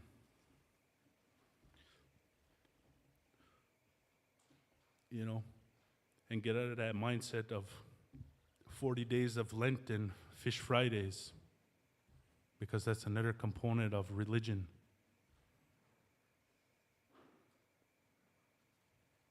You know, having that relationship with the woods, the moose, the deer, the waterways with the fish, eels, and the different components. Living in that cycle of life, being in balance, connectivity, and relationship. And at the same time, having the ability to cook and take care of or grow your own food replenishes your spirit. Wellness to oneself.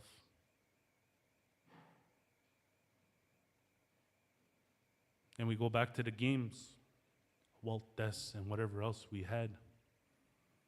You know, what did our people do during the winter months when cabin fever started to set in and depression and all these things? What did we do through the winter months? You know? So the next time you write a status on Facebook saying you're bored and have nothing to do, explore some of these things. You know? Each and every one of you in this room has a gift and responsibility to contribute. Our issues are far more behind Chad and his elected officials about bringing me windows and doors. You know?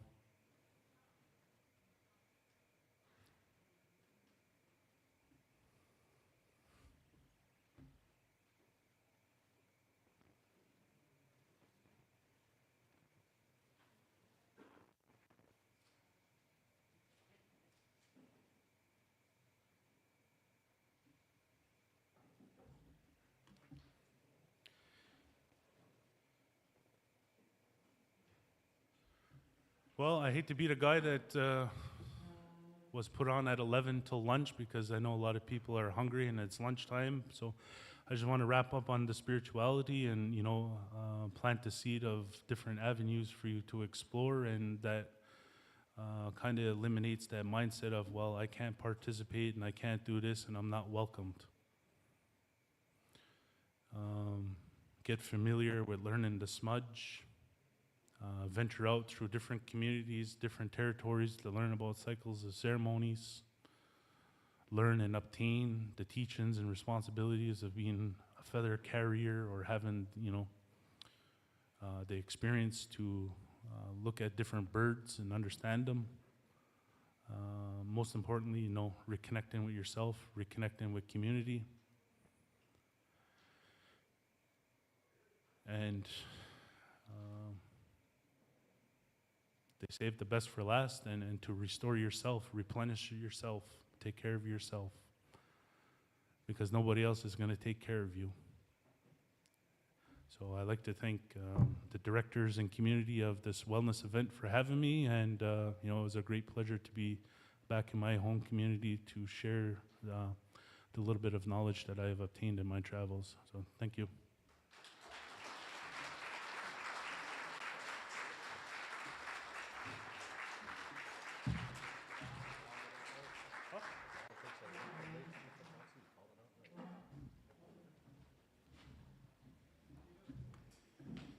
Thank you once again, Cody, and you called it out right.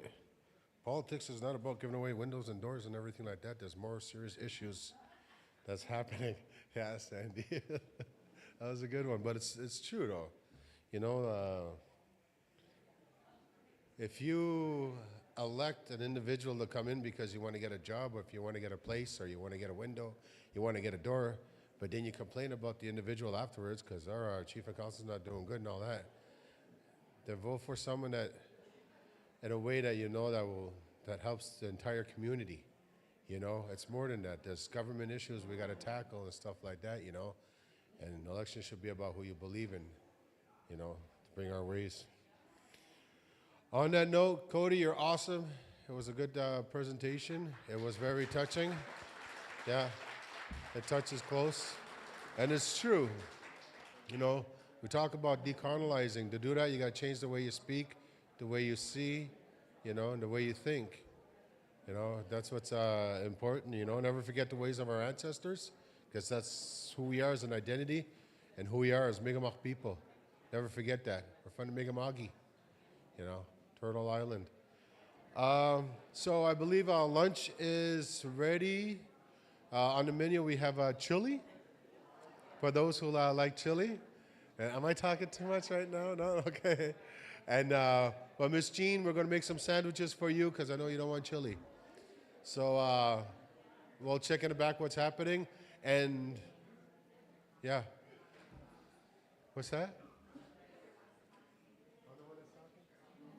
Oh, the other one's just talking. Yeah, I know, huh? They forgot about good housekeeping. Yeah. Behind the mic here, All right, so we'll take a break for lunch, and we'll be back. We have other presenters to come at 1 o'clock. So we'll see you then. Don't forget to stretch your legs. All right, though. Numuktasip.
Good afternoon, everybody.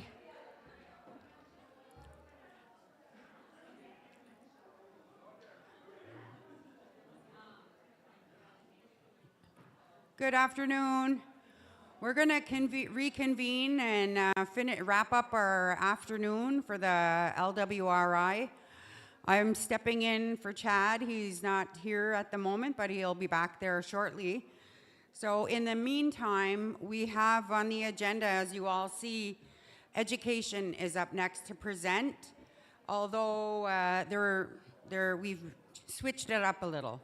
So we're going to do an activity with Patrick Wilmot, followed by a presentation by the Director of Education, Michael Isaac, followed by a presentation by Jacob Gale.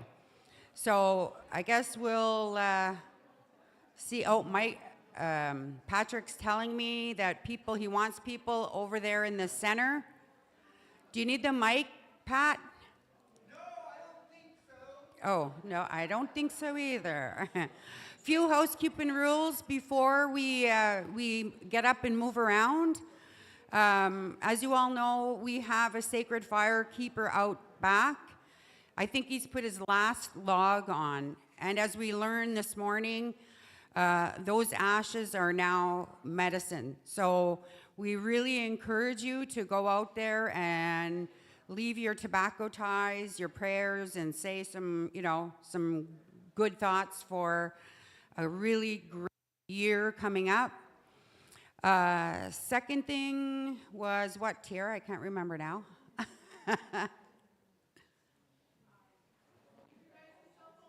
Oh, yes. Cell phones, please put them on mute or silence or whatever. It's, oh, and of course, we had said this yesterday and again this morning, if there are any trigger moments that happen or any feelings where you need to reach out and have a moment with somebody, there are individuals here today that you could access. So I think we had Christine, Melissa Drapo?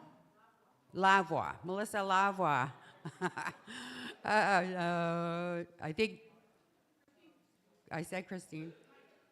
Mike Martin, Jennifer Capelin, and me, Tanya. So we're going to kick off the rest of the afternoon. I hope you really enjoy yourselves. And you're up now, Pat.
Can do in terms of how we decide to communicate with each other. Now I can hear myself all over the place. All right, so the first thing I would like for you to do without talking That includes Mi'kmaq, Swahili, French, German, Pig Latin, and any other language that I did not mention to a triangle. Go.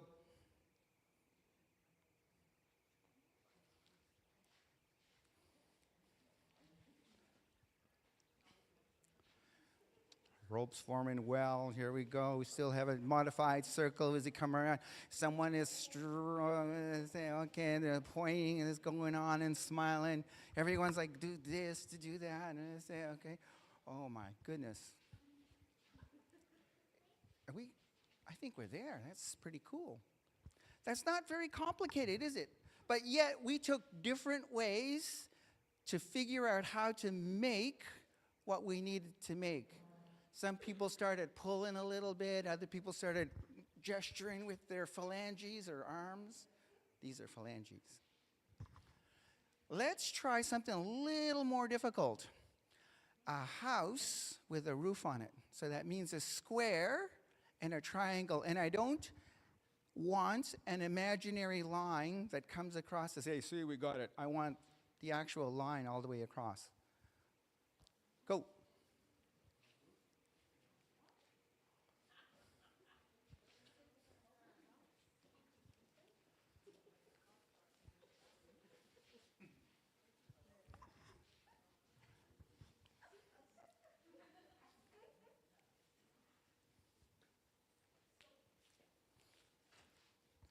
Looking good, looking good.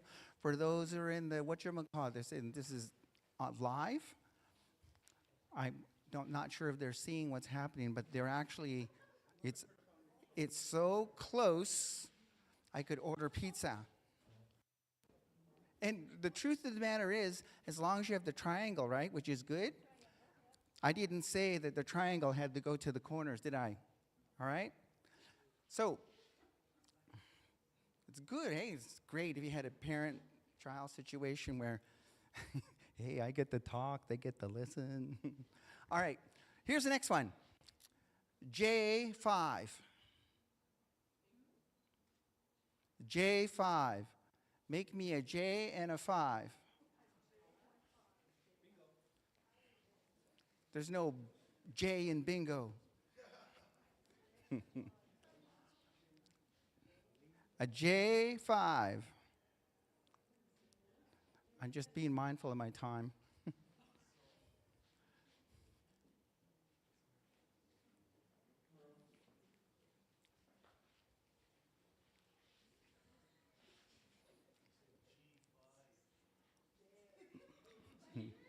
The other J.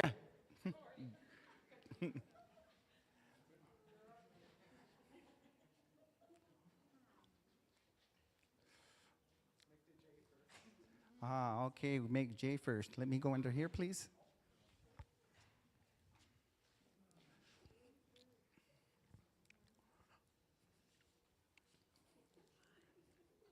It's kind of interesting how we oh, that is so cool. Look at what's happening over here. Like to convey an idea. Check this out. This is really cool. Straight ahead. Depa.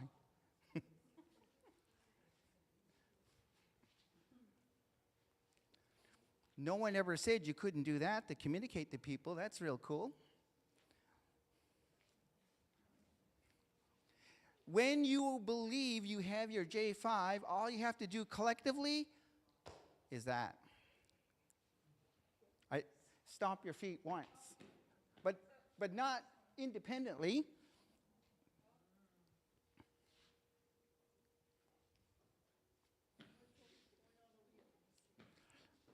Nabazak Nokde, Bazak Dabu, Imsid Wen, Anchwana Imsid Wen, Muimsid Wen, not everyone yet. Get.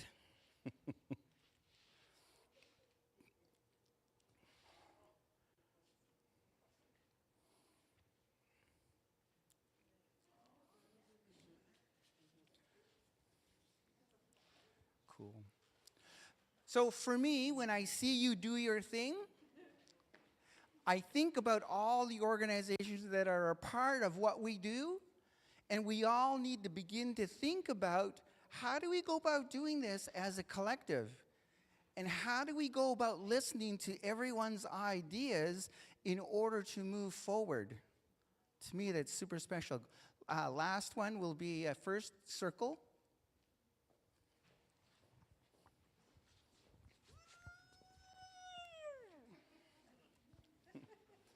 Yep, he comes with sound effects.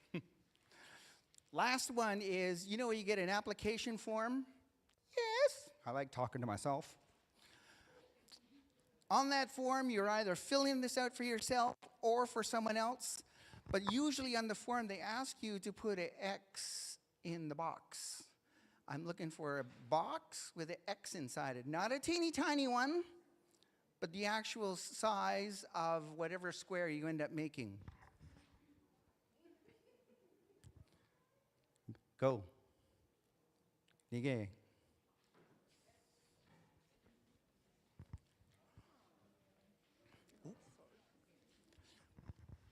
And I actually need the line that forms the square. So an actual square on the outside with the X on the inside.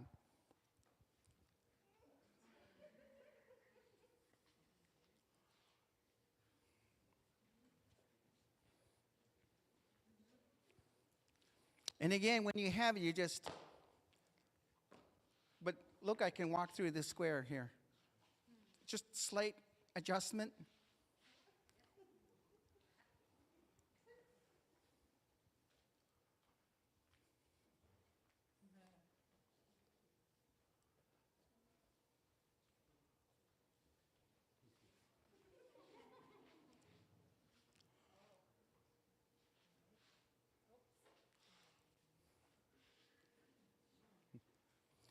Don't forget.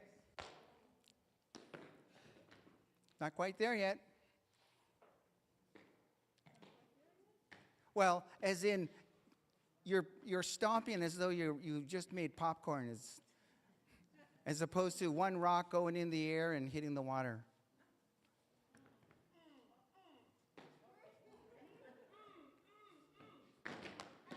Superb. Now, at the count of 1, drop the rupees. 1. Drop the rope. Circle quick.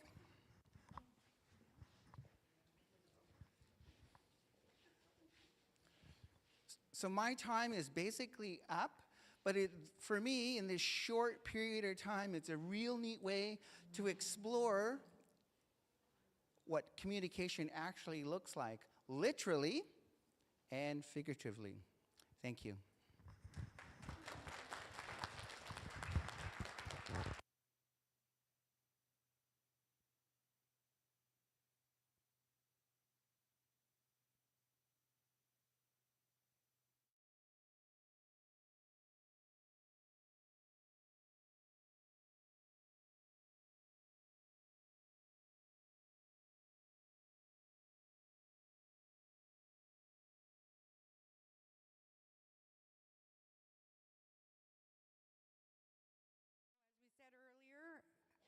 Director of Education, Michael Isaac, is here, and he'll wow you with his presentation.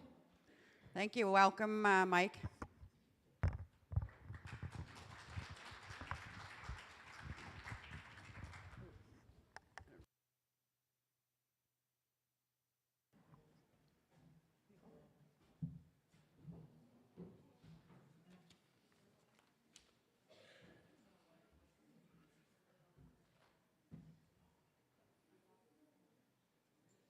Gwayam Sidwen, Indilawisi Mise Logic, Octile Listuguj.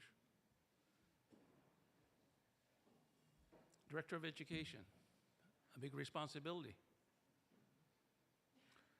When I joined or were part of the Listuguj Wellness Renewal Initiative, I felt a sense of hope. We talk about harm reduction. And when I hear harm reduction, I hear from an educational lens, prevention. How do we prevent harm that is happening to our people. What is education's role in harm reduction, and what services can we provide? The Listuguj Wellness Renewal Initiative reminds us that we all have a role to play in the community wellness.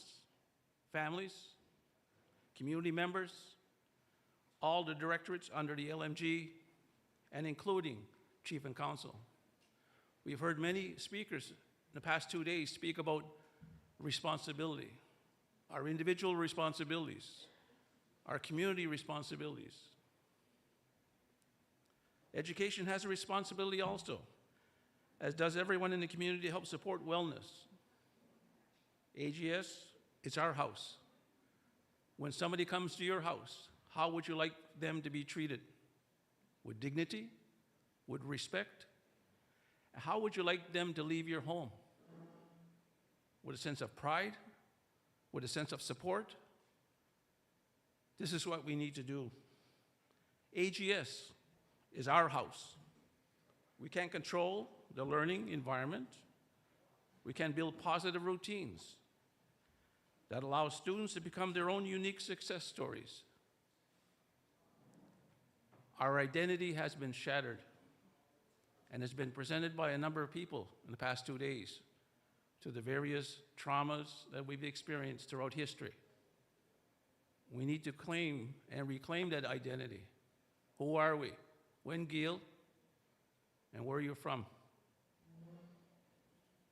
The classroom environment helps us set the tone and nurture a culture where students can learn how to work towards positive mental health and develop resiliency to handle stress and manage behaviors. Understanding the impact of trauma can help teachers and school staff develop safe and predictable classrooms. The education community encompasses teachers, principals, support staff, and yes, you, parents and guardians, are part of the educational community. As I mentioned before, you all have a role to play. We need to understand that our students are experiencing stressful situations at home, on their way to school, on the bus, at school, on the playground. These stressful experiences may stay with them for 2-3 hours. Are they in the mindset to learn? No. Yet, we as educators make this mistake time and time again, forced to learning on them. It's time for you to listen. It's time for you to do your work. Get to it. Without really understanding where this student is coming from. I had a student in my grade 5 class. For the first 10 minutes, put his head down on his desk, go to sleep. Everyone said, Mr. Isaac, so-and-so is sleeping. I said, I know, let him be. In 15 minutes, he wakes, and I bring him up to speed of what the instructional piece was. I knew where he was coming from. I knew he was the oldest of the family. I knew it was a single parent. I also knew that the parent worked shift work. So every now and then, he would get his siblings up and ready for school. I applaud this student, the courage that he had, and the responsibility he had to take as a result of that situation at home. I wasn't going to make his day any worse by pounding on his desk, telling him to wake up. It's time for you to learn. I waited for him to wake up, and it was time for him to learn. He was one of my top students.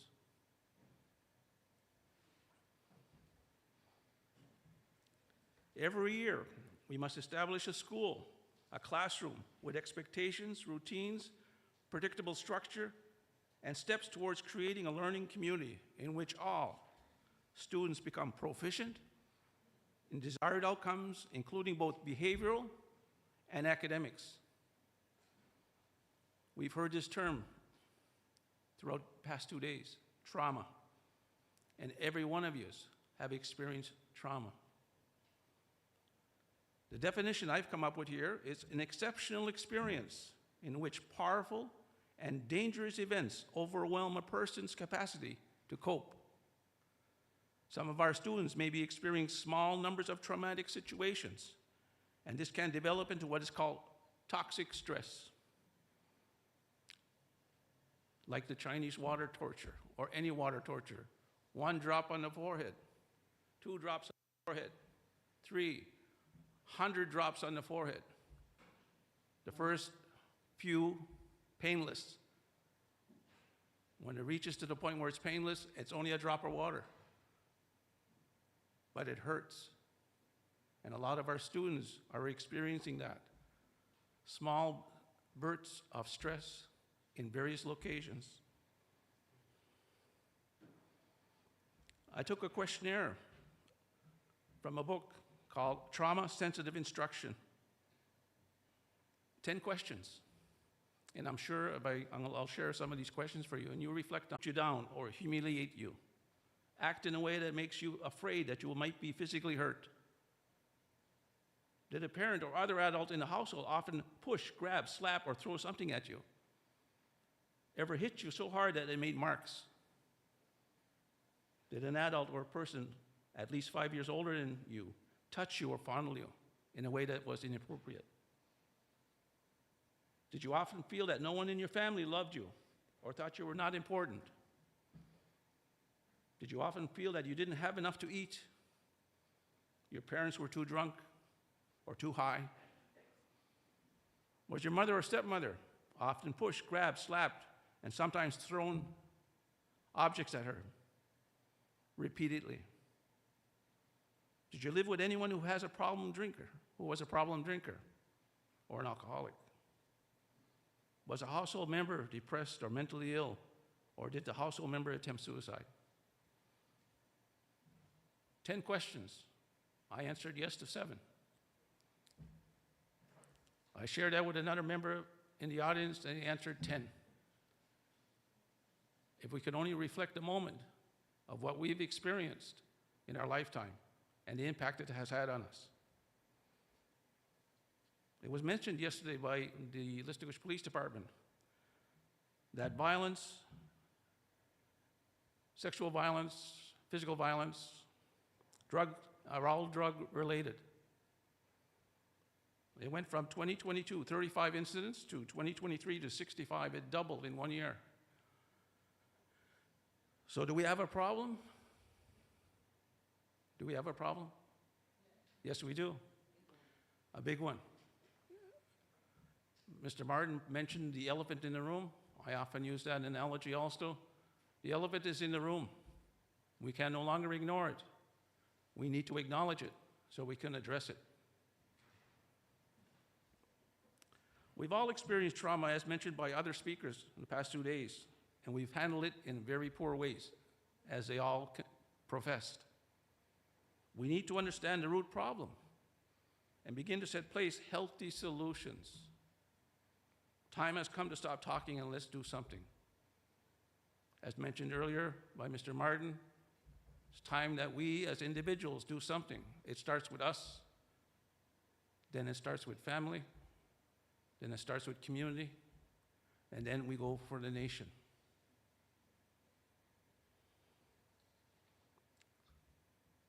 Our role in the education. What's our role? As I mentioned before, prevention. Education will continue to enhance a robust Mi'kmaq-centered curriculum, values, philosophy, language within our house, our AGS, and within outdoor education, connecting our Indigenous knowledge to provincial outcomes and or proficiencies in math, science, language arts, and social studies. Those subjects, even though they're Western terms, are terms and concepts and ideas that our ancestors knew and understood long ago. We have an understanding in mathematics. We have an understanding in science. We can communicate, and we have been communicating very well historically. The exercise that Patrick demonstrated shows us that we've lost some form of communication. We need to get back to where we can talk to each other, support each other, and help each other. In order to do that, we need to be well ourselves, as it was pointed out earlier.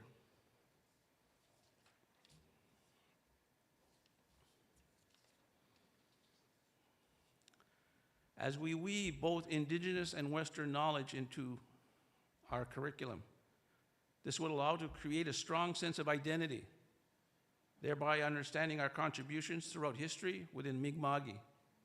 Our Mi'kmaq knowledge can be found within Western science, as I had mentioned. We have a shattered identity. We need to glue it back together. We need to sew it back together. We need to put those pieces back together. Education is going to play their role in that.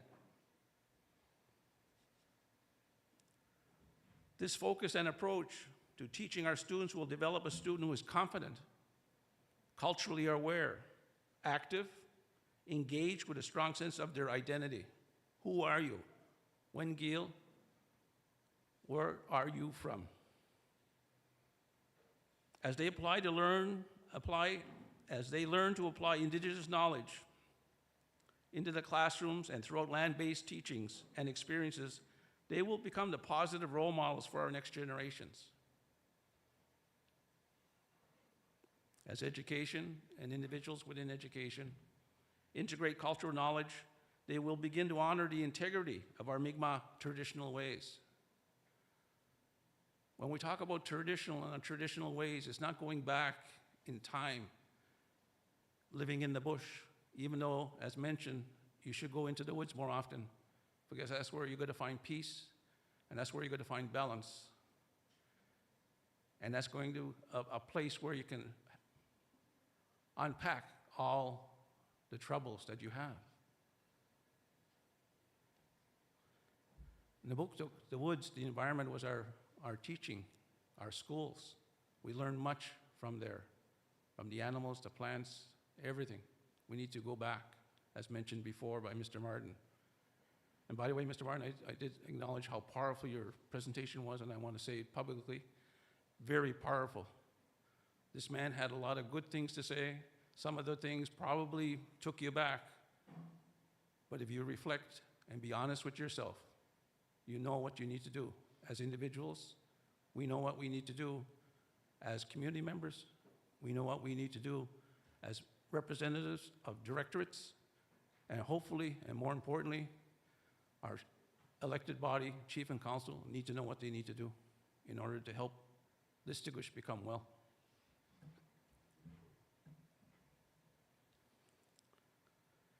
As education integrates cultural knowledge, students will begin to honor the integrity of the Mi'kmaq traditional ways. As in our tradition, they will pass the knowledge and understanding on to the next generation. Overall, this foundation of identity and Indigenous knowledge will support students to become healthy Mi'kmaq citizens. Training and building capacity is needed in education, as I've come to see since I've become the director of education.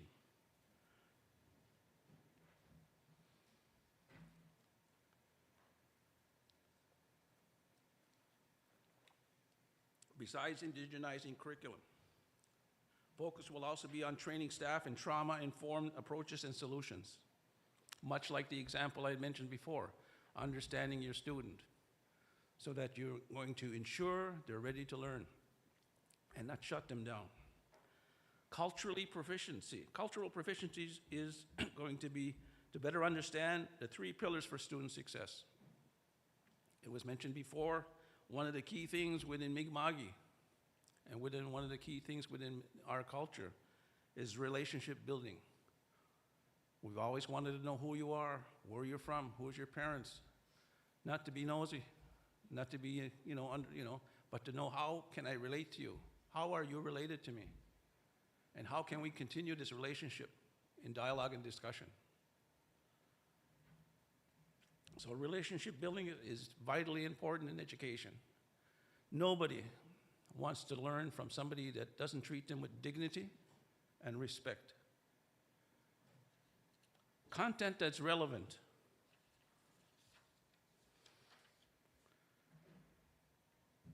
And that's where indigenizing our curriculum is all about. They need to know who they are and where they're from. They need to know and be excited about hey, I could be a mathematician because my ancestors were very well versed in math. I could be a scientist because my ancestors were well versed in science. I can be many things because my ancestors were that and more. That's never been taught in schools. I never learned that until I went off to university. And now that I know it, I want to share it and give examples of how our ancestors were well versed in all those subjects. They're innovative, creative people. It's in our DNA. It's who we are.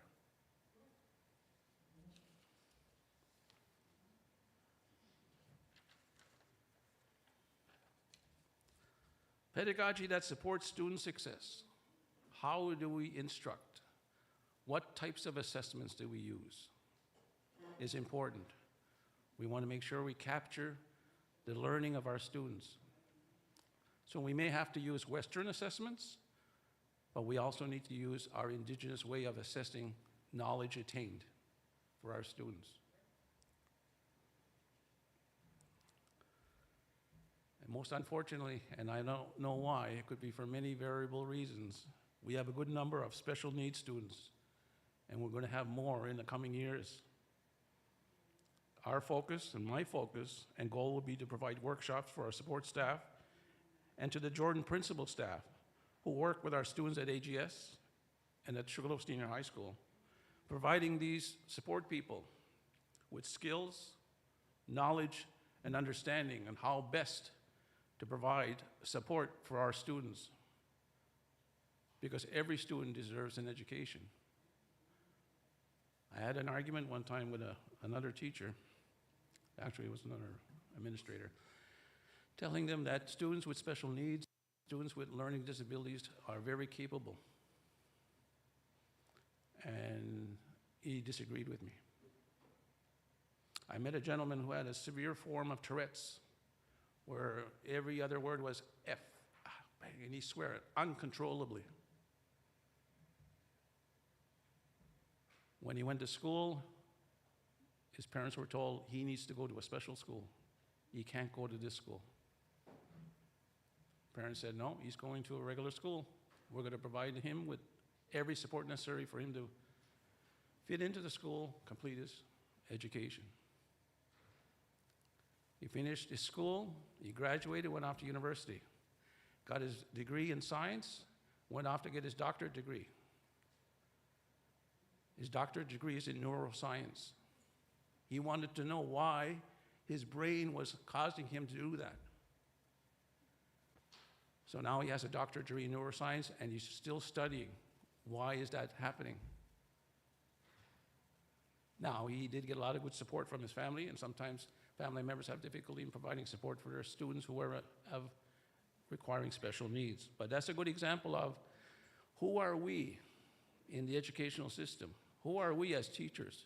Who am I as a director to say, you will not amount to anything more than that? You will not amount to any more than this. You're not going to be able to be successful there. That's not my role, nor is it the role of our teachers. Our role is to support students so they find their path, they find their success.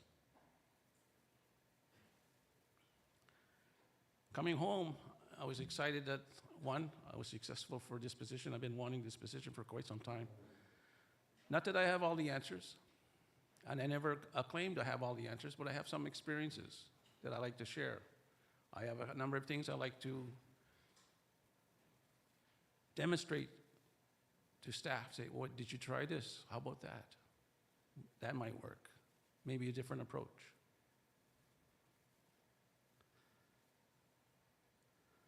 Cultural and support activities have been increasing at AGS, and I was very pleased to see the cultural pieces really booming at the school. Traditional dances, traditional ceremonies. It's a step in the right direction. Students are gaining the benefits of physical health, improved self-esteem, and learning about teamwork, sportsmanship. The end goal is to enrich and support the social development of our students, improve academic success, while incorporating Mi'kmaq language and cultural ways. Those are our pillars for success, which mirror and match relationships, content relevant to our students, and pedagogical practice, and how we teach and instruct and assess our students. As I said earlier, our identity has been shattered for many reasons. Residential schools, Indian day schools, and the impact it has on our society, families, and worldview. And we need to piece it back together. And that's we, that's everybody. Education will do its part, but we need all the directorates, chief and council, and members of our community to also do their part to help support the Listuguj Wellness Renewal Initiative. Patrick's exercise demonstrated we will probably have a long ways to go because we have to work together. My idea of wellness, somebody else's idea of wellness, how are we going to approach it, the plan that we're going to use, that's going to be difficult. I remember back in the day when I was in law enforcement, we tried this same approach long ago. And again, we were conflicted with everybody going in different directions. And over a period of time, it just sort of died down. I've been in an area years back where I was told while I was in law enforcement, don't worry about it, Mike. Our drug dealers are not driving around in Cadillacs and showing off all the money they're making. Don't worry, more or less it's going to go away.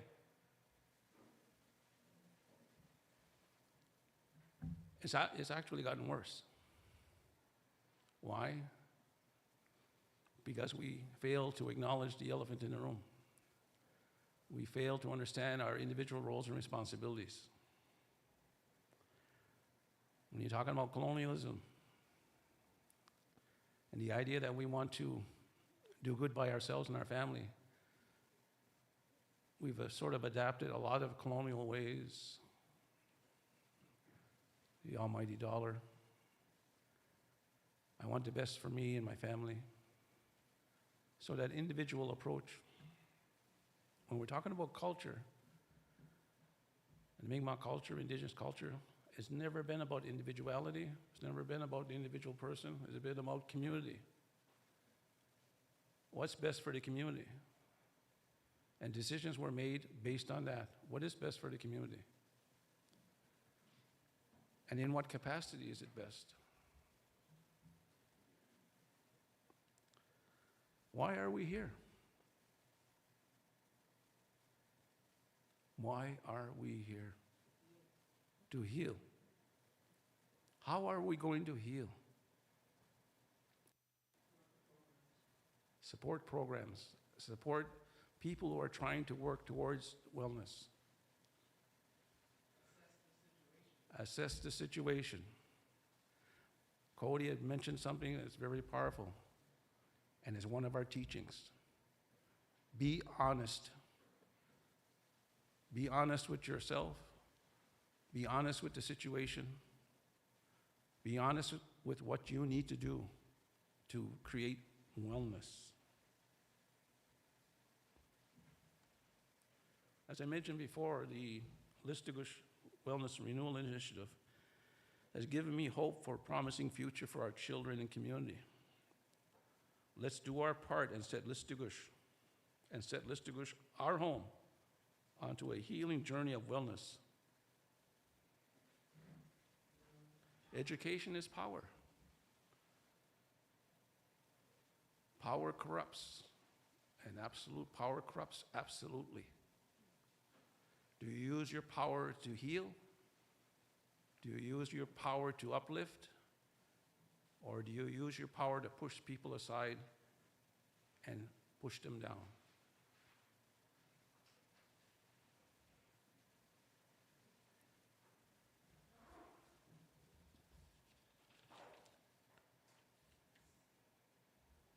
So what are we going to do, people? A good question. I'm hoping you have your answer. Because when we talk about generations, and we talk about reclaiming ourselves, we talk about our traditions, we talk about our language, our culture, our ceremonies. A lot of what's going on now in community is not well and is having a negative impact on all of that which we want to claim back so that we can be healthy again, so that our children can be healthy again, so their children can be healthy again. It's not about now, it's about the future. As teachers go, teachers have the ability to touch the future because they are the ones who help support students to spark that creative mind, to become that strong leader, to become that nurse and doctor that we need in the community, to demonstrate how we can live healthy without the need and use of drugs, to participate in activities, and how to help each other, especially those who have difficulty helping themselves. That's what education can do. That's what teachers can do when they touch the future. And that's what we're going to do at AGS. It's a long road to make some changes, but if you have a plan, you're going to make do. But if you don't have a plan, you might as well plan to fail. So for our team of Listuguj Wellness Renewal Initiative, I tell you, let's make a plan so that we won't fail. And we are doing that as we speak. This is just one step towards that plan. I thank you for your attendance. I thank you for your listening to what I had to say. And I hope, much like all other speakers, they said something very powerful. And I hope it resonated with everyone. Well, Alio, thank you very much.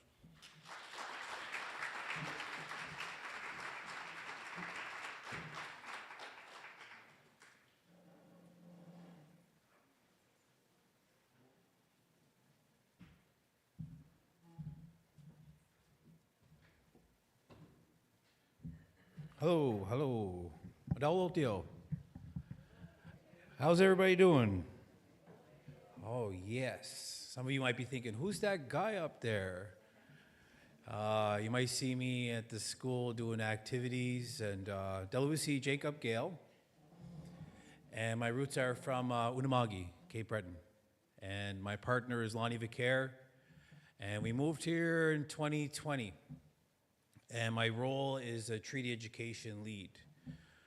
I'm also, I see Justin there, I'm also a Toronto Maple Leafs fan, so I have to, oh, thank you. And I have to be able to be let down for my team. Thank you. So some of you might be wondering, what is treaty education? And treaty education for us, some of you might think is, well, it's about learning about the treaties, and treaties are very important to who we are. You know, understanding our rights, our treaty right, our Aboriginal right, but also treaty education is who we are as Ilnu, is our culture, is our language, is our community, is our families, our ceremonies. So the work that me and my team do is focused around building those pieces for our students, for our children. And it's really important work. And like Mike said, I feel like I'm also a mountain climber, you know, because the hill is tall, we got to climb. But I'm really hopeful that we're going to get there. So if you want to take a look at the photos here, and these are just some photos of different things that we do when it comes to treaty education, myself and my team, things that I'm very proud of what we're doing with our students. So hopefully this works. Okay, so this is the squad. This is the team. To the left is Miss Marilyn Jocks. And Miss Marilyn just joined our team as the new treaty education coordinator for elementary. There's myself, on the Treat Education lead. We just heard from Mr. Patrick. Patrick is the Treat Education Experiential Learn and Lead, and he works with all the students in Listuguj. And Jeanette Henry. Jeanette Henry is a Treat Education Coordinator for middle school. So that is our team, and we work together. We work collaboratively together. We share an office, and I think that's just so important. You know what I mean? That we learn each other. We support each other in that way. So these are our goals and vision, and how we got to this process is we brainstormed all the different things that we do in our community with our students. And from there, we came up with these 5 goals. And so I'm going to share just some things guys in and reconnect in Mi'kmaq ways of being and knowing. Maulugudimk, growing collaboration and connection together within community. Supporting and growing teacher and student success. Creating and providing leadership opportunities. And reconciliation and building cultural competency. So our first goal, one of the big things that we're really working towards is building curriculum. And we did a curriculum current study, and we noticed that we need to grow our curriculum that's reflective of Ilnu as who we are. Reflective of our story, our history, our language, our culture. So we're working hard towards that, and we're focusing on social studies and science at the moment. But it's everything, you know, it's health, it's math, it's ELA, and our goal is hopefully within the next few years, we'll have curriculum for AGS for all grades. That's reflective of who they are. The next little piece there too is we're building a resource from Listuguj authors and writers that's honoring our ancestors. So that painting there is from Natasha Root, and it's one of our stories of John and the Blamu. And then also too, that mural was painted by Jeanette Henry, the picture on the right. And we're thinking about how do we indigenize our spaces at our school. You know, another cool idea that we're going to be starting soon is putting language throughout the whole school. Don Diluen, you know, how do you say this and that all over the whole school? You know, so students will hopefully learn the language and feel that sense of connection to who they are. So this is just some things we did the Orange Shirt Day. So we were actively involved in helping out with all the different cultural events that happen at AGS. So this is just some photos from Orange Shirt Day, and I like to play a little video. Hopefully the sound works. And it's just the vibe. You know, I remember being in that day. I look in the back, I see Jen was working with us, Jen Wise out Isaac. And it was just beautiful. Where the students are drumming, and it felt awesome because you think about all the different of our history in the past 100 years, past 500 years, and we're reclaiming that, and just that pride in our students. It feels good. So I just want to play a little video. Hopefully the sound works. Let's see what happens.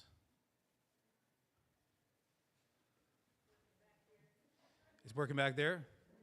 Oh man, didn't work. Bruce is going to go see if he can fix the sound. But just being there and seeing everyone just kind of interacting, and there's no structure to it. We're drumming, some people were singing and chanting, and feeling proud of being Mi'kmaq.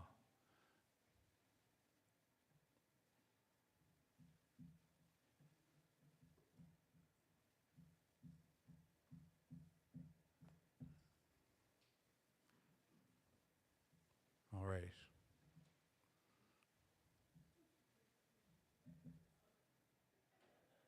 So our team, all the different cultural events at AGS, we help try to coordinate, to organize, and I keep saying that because it's so important, that idea of working together as a team. You know, we are doing this together.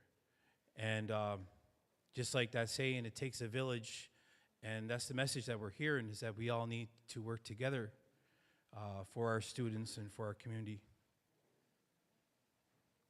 So I think it's going to work now. Watch.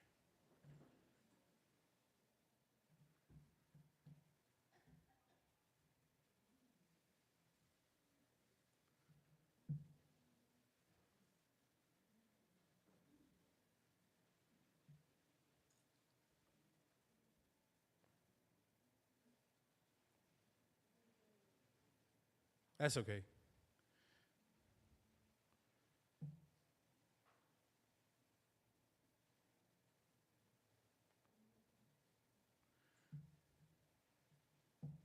That's okay, Bruce. We'll keep going. Yep.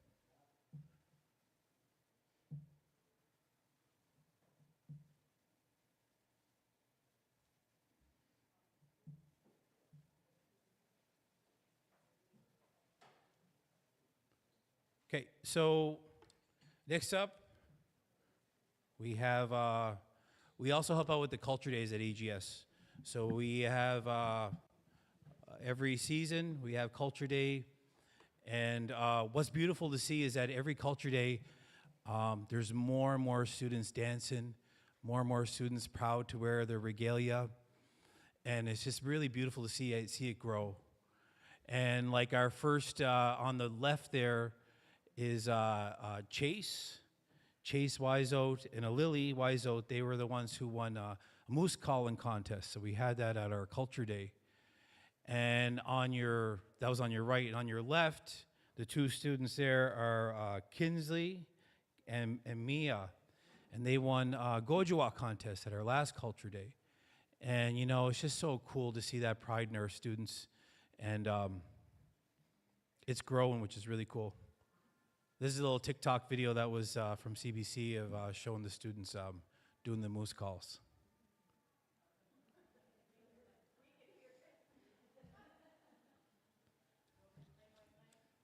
Yeah, play by play. Thanks, Sandy. Yeah, a little higher, a little, yeah. So this is one of our goals, and this is a really cool event that we're working towards. It's going to happen on March 22nd. And we're working together with Christine Metallic and also Audrey Isaac. And we're going to have a silk community gathering. So during the day, we're going to have our culture day. And we'll be joined by Junior Peter and Donna Augustine to awaken the bear, to the bear ceremony. And in the evening, we're going to be having some really cool breakout sessions, a feast. So we really hope the community all comes out. That was really our traditional New Year was Silk. That's the renewal where everything is reborn, all the plants. And so this gathering, we're also going to have a Listuguj contest too. So there's going to be some prizes. If you have a secret recipe, you should take it out. You give a chance to maybe win a prize. And really, it's all about coming together and hearing teachings, having food, having laughs, hearing stories. And it's important we bring that community piece. So these are just some other couple of things that we're involved in. The Tim Hortons camp, Moose Camp. We took some students to Owen Sound, Ontario last year as an exchange trip. And that was pretty beautiful. It was pretty cool to see our students there. And we also help out with talent shows. That's my daughter there, Scarlett. She's doing impersonations. We have summer blitz days and winter carnival. Winter carnival's next week. And it's just so, these are things that are just so important because it promotes that social, emotional well-being for our students. Our attendance is always the highest when it comes to winter carnival or blitz days, or, you know, our students want to be there, and instills a lot of really good teachings in who they are. We were also involved in a lot of different professional development, and these are just things I'm really proud of, things that we helped out in the past with different teachers. At the beginning of the year, we didn't do it this year, but in the past we had professional development that focused on Dontolotic, of who we are, and it was building and growing foundational understanding. So we had a lot of really good teachings for that. I was going to show this, but our sound's not working. It's a fun video we made for a PD, and that's what we try to do. We try to do a lot of things that incorporate laughter. As Il knows, we love to laugh, and so even doing professional development, we try to like keep things, you know, like fun. We also just have in the bottom there, we have a new chief and council. Our chief is Everett Ward, and chief counselor is Grace Kondo.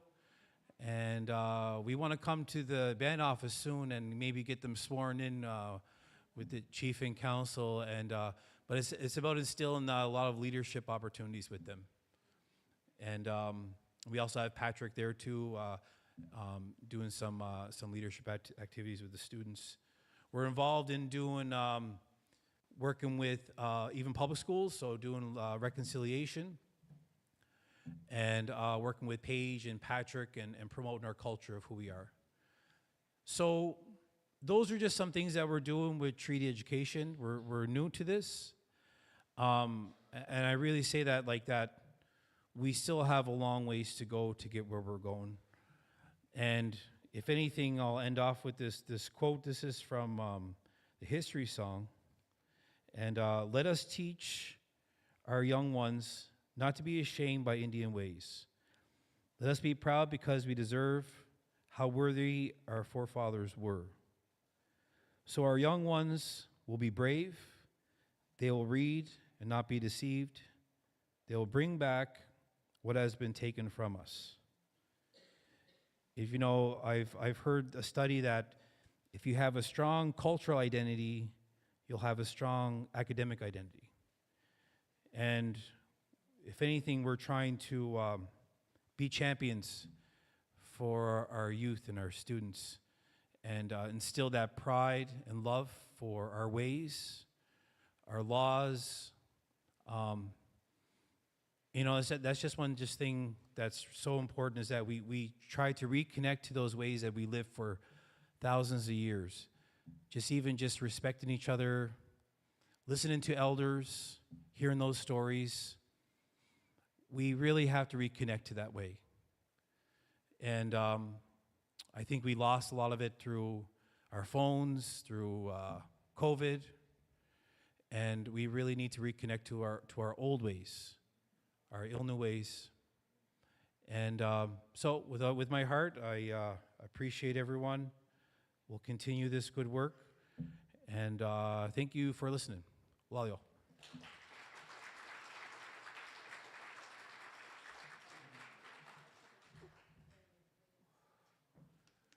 So now we're going to take a break, I guess. Look at the boots. Chad's coming over right now. He's going to tackle me.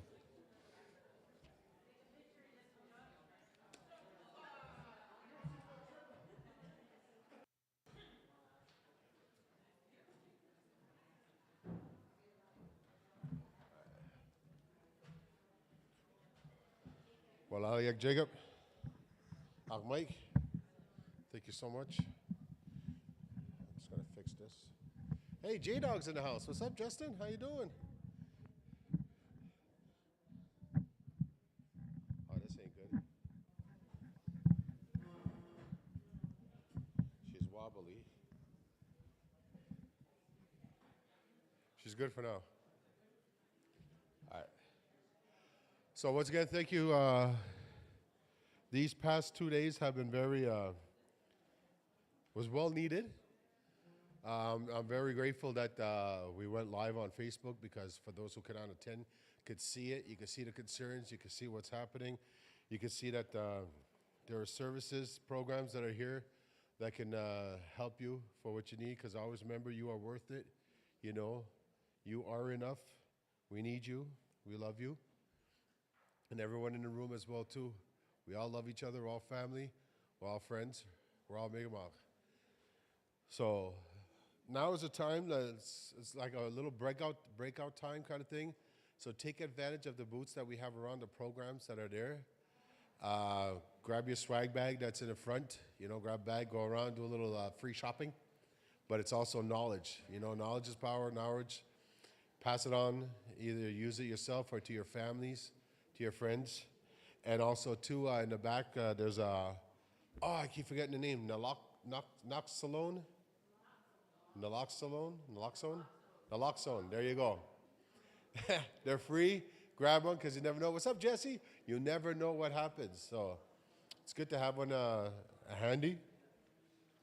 So we'll take a little break and we'll come back for our closing prayer after. And right now what I see is I see a lot of good energy. I mean, if you just want to sit there and just chat with each other, that's just great. You know, it's like you don't see too many social things happening where everybody gets out and starts talking to each other. I think Cody brought that up a while ago and all that stuff. You don't need social media to talk to each other. It's better to talk face to face, you know. Plus, you don't know, the person could be lying on a text, but face to face is different. So thank you. Thank you all for attending these past 2 days. Gather all the knowledge, information that you need, pass it on, you know, and keep it going out there in the world, you know, because we are worth it. Oh, and we also have draws. Y'all don't leave the building just yet because we do have draws. We have 2 giveaways, and we also have one big giveaway we're giving away is a free hour massage with hands-on health from Marcy Isaac, massage therapy. It's great. I came, look at me, I look more alive. So, and Christine's got something to say. No.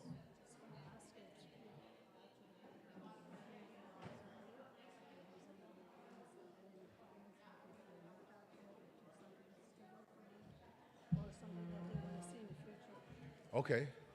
We could do that now, like, while it's on the break time. Oh, okay. Okay, so what if the prayers for 3:15 and people start talking up and then it's pushed until 4 o'clock and all that stuff? Well, we can do it during the break time.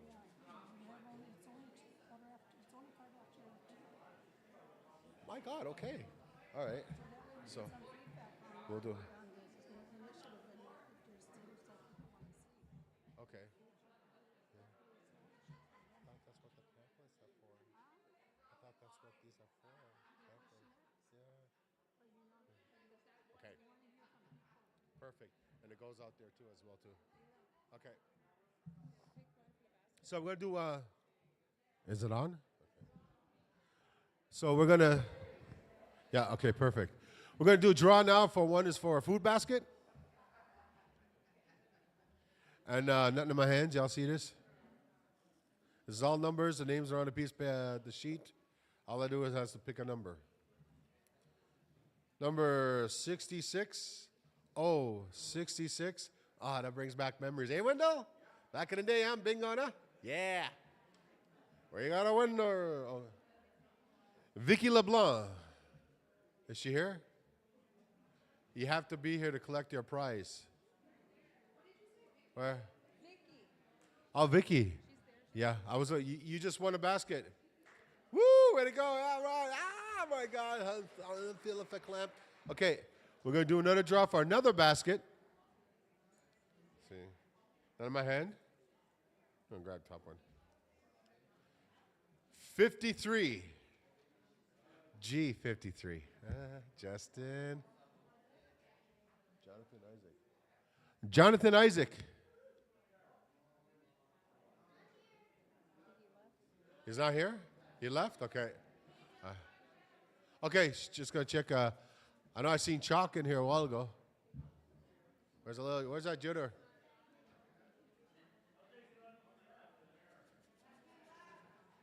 He left? He did leave? Okay. Okay. You're gonna go see?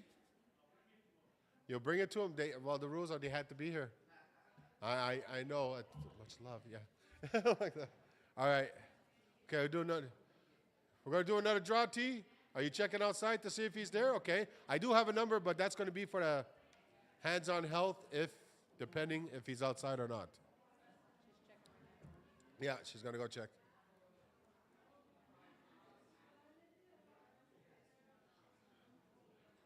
Carmel has a blanket? Is that a draw? Oh, you want to donate it for a draw? Oh, look at you. That is so nice. I love you. All right. We're going to get the answer from Tierra. It's gone? It's gone, okay. So we're going to move on with number 60. Number 60. No, we didn't say Colin Isaac. 60. Myrna Isaac.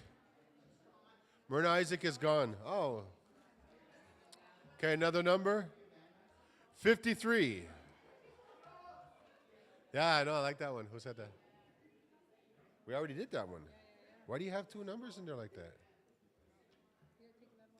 Oh, there's two 53s. Turn it around, 35. Next number is 73.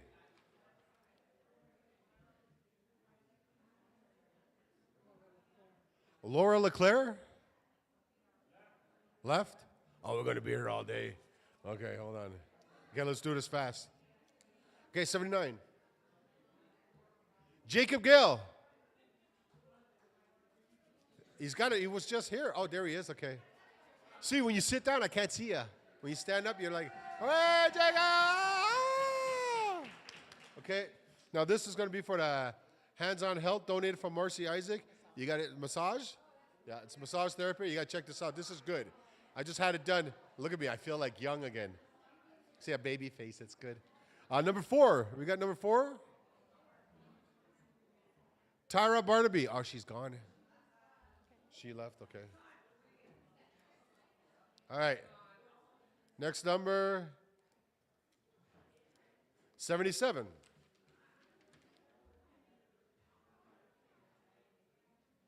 Teresa Martin.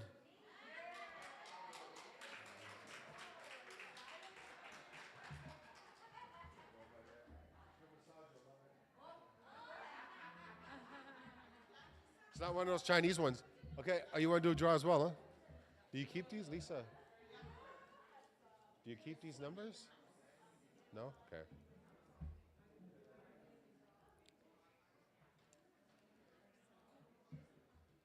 M. Arsenal. It's for the Haven House. They're donating a beautiful blanket from Waltec. Margaret Arsenal. 5015788.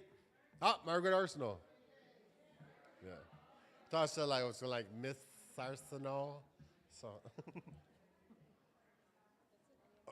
that's it. Anyone other draws? Okay.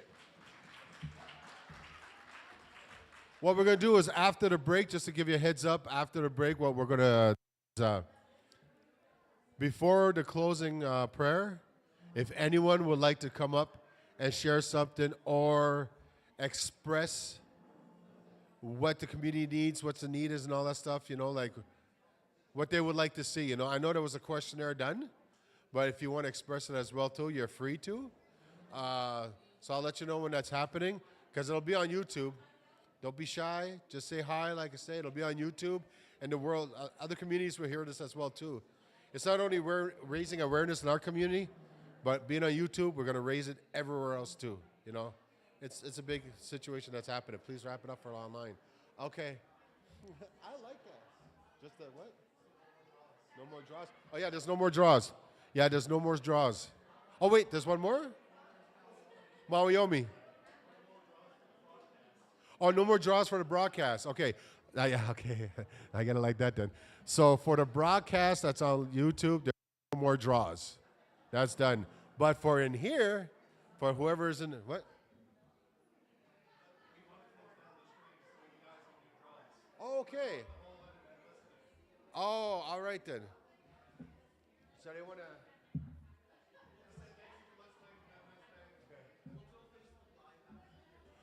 Well, Alio, and thank you for listening, and spread the message out there. Numuktosa.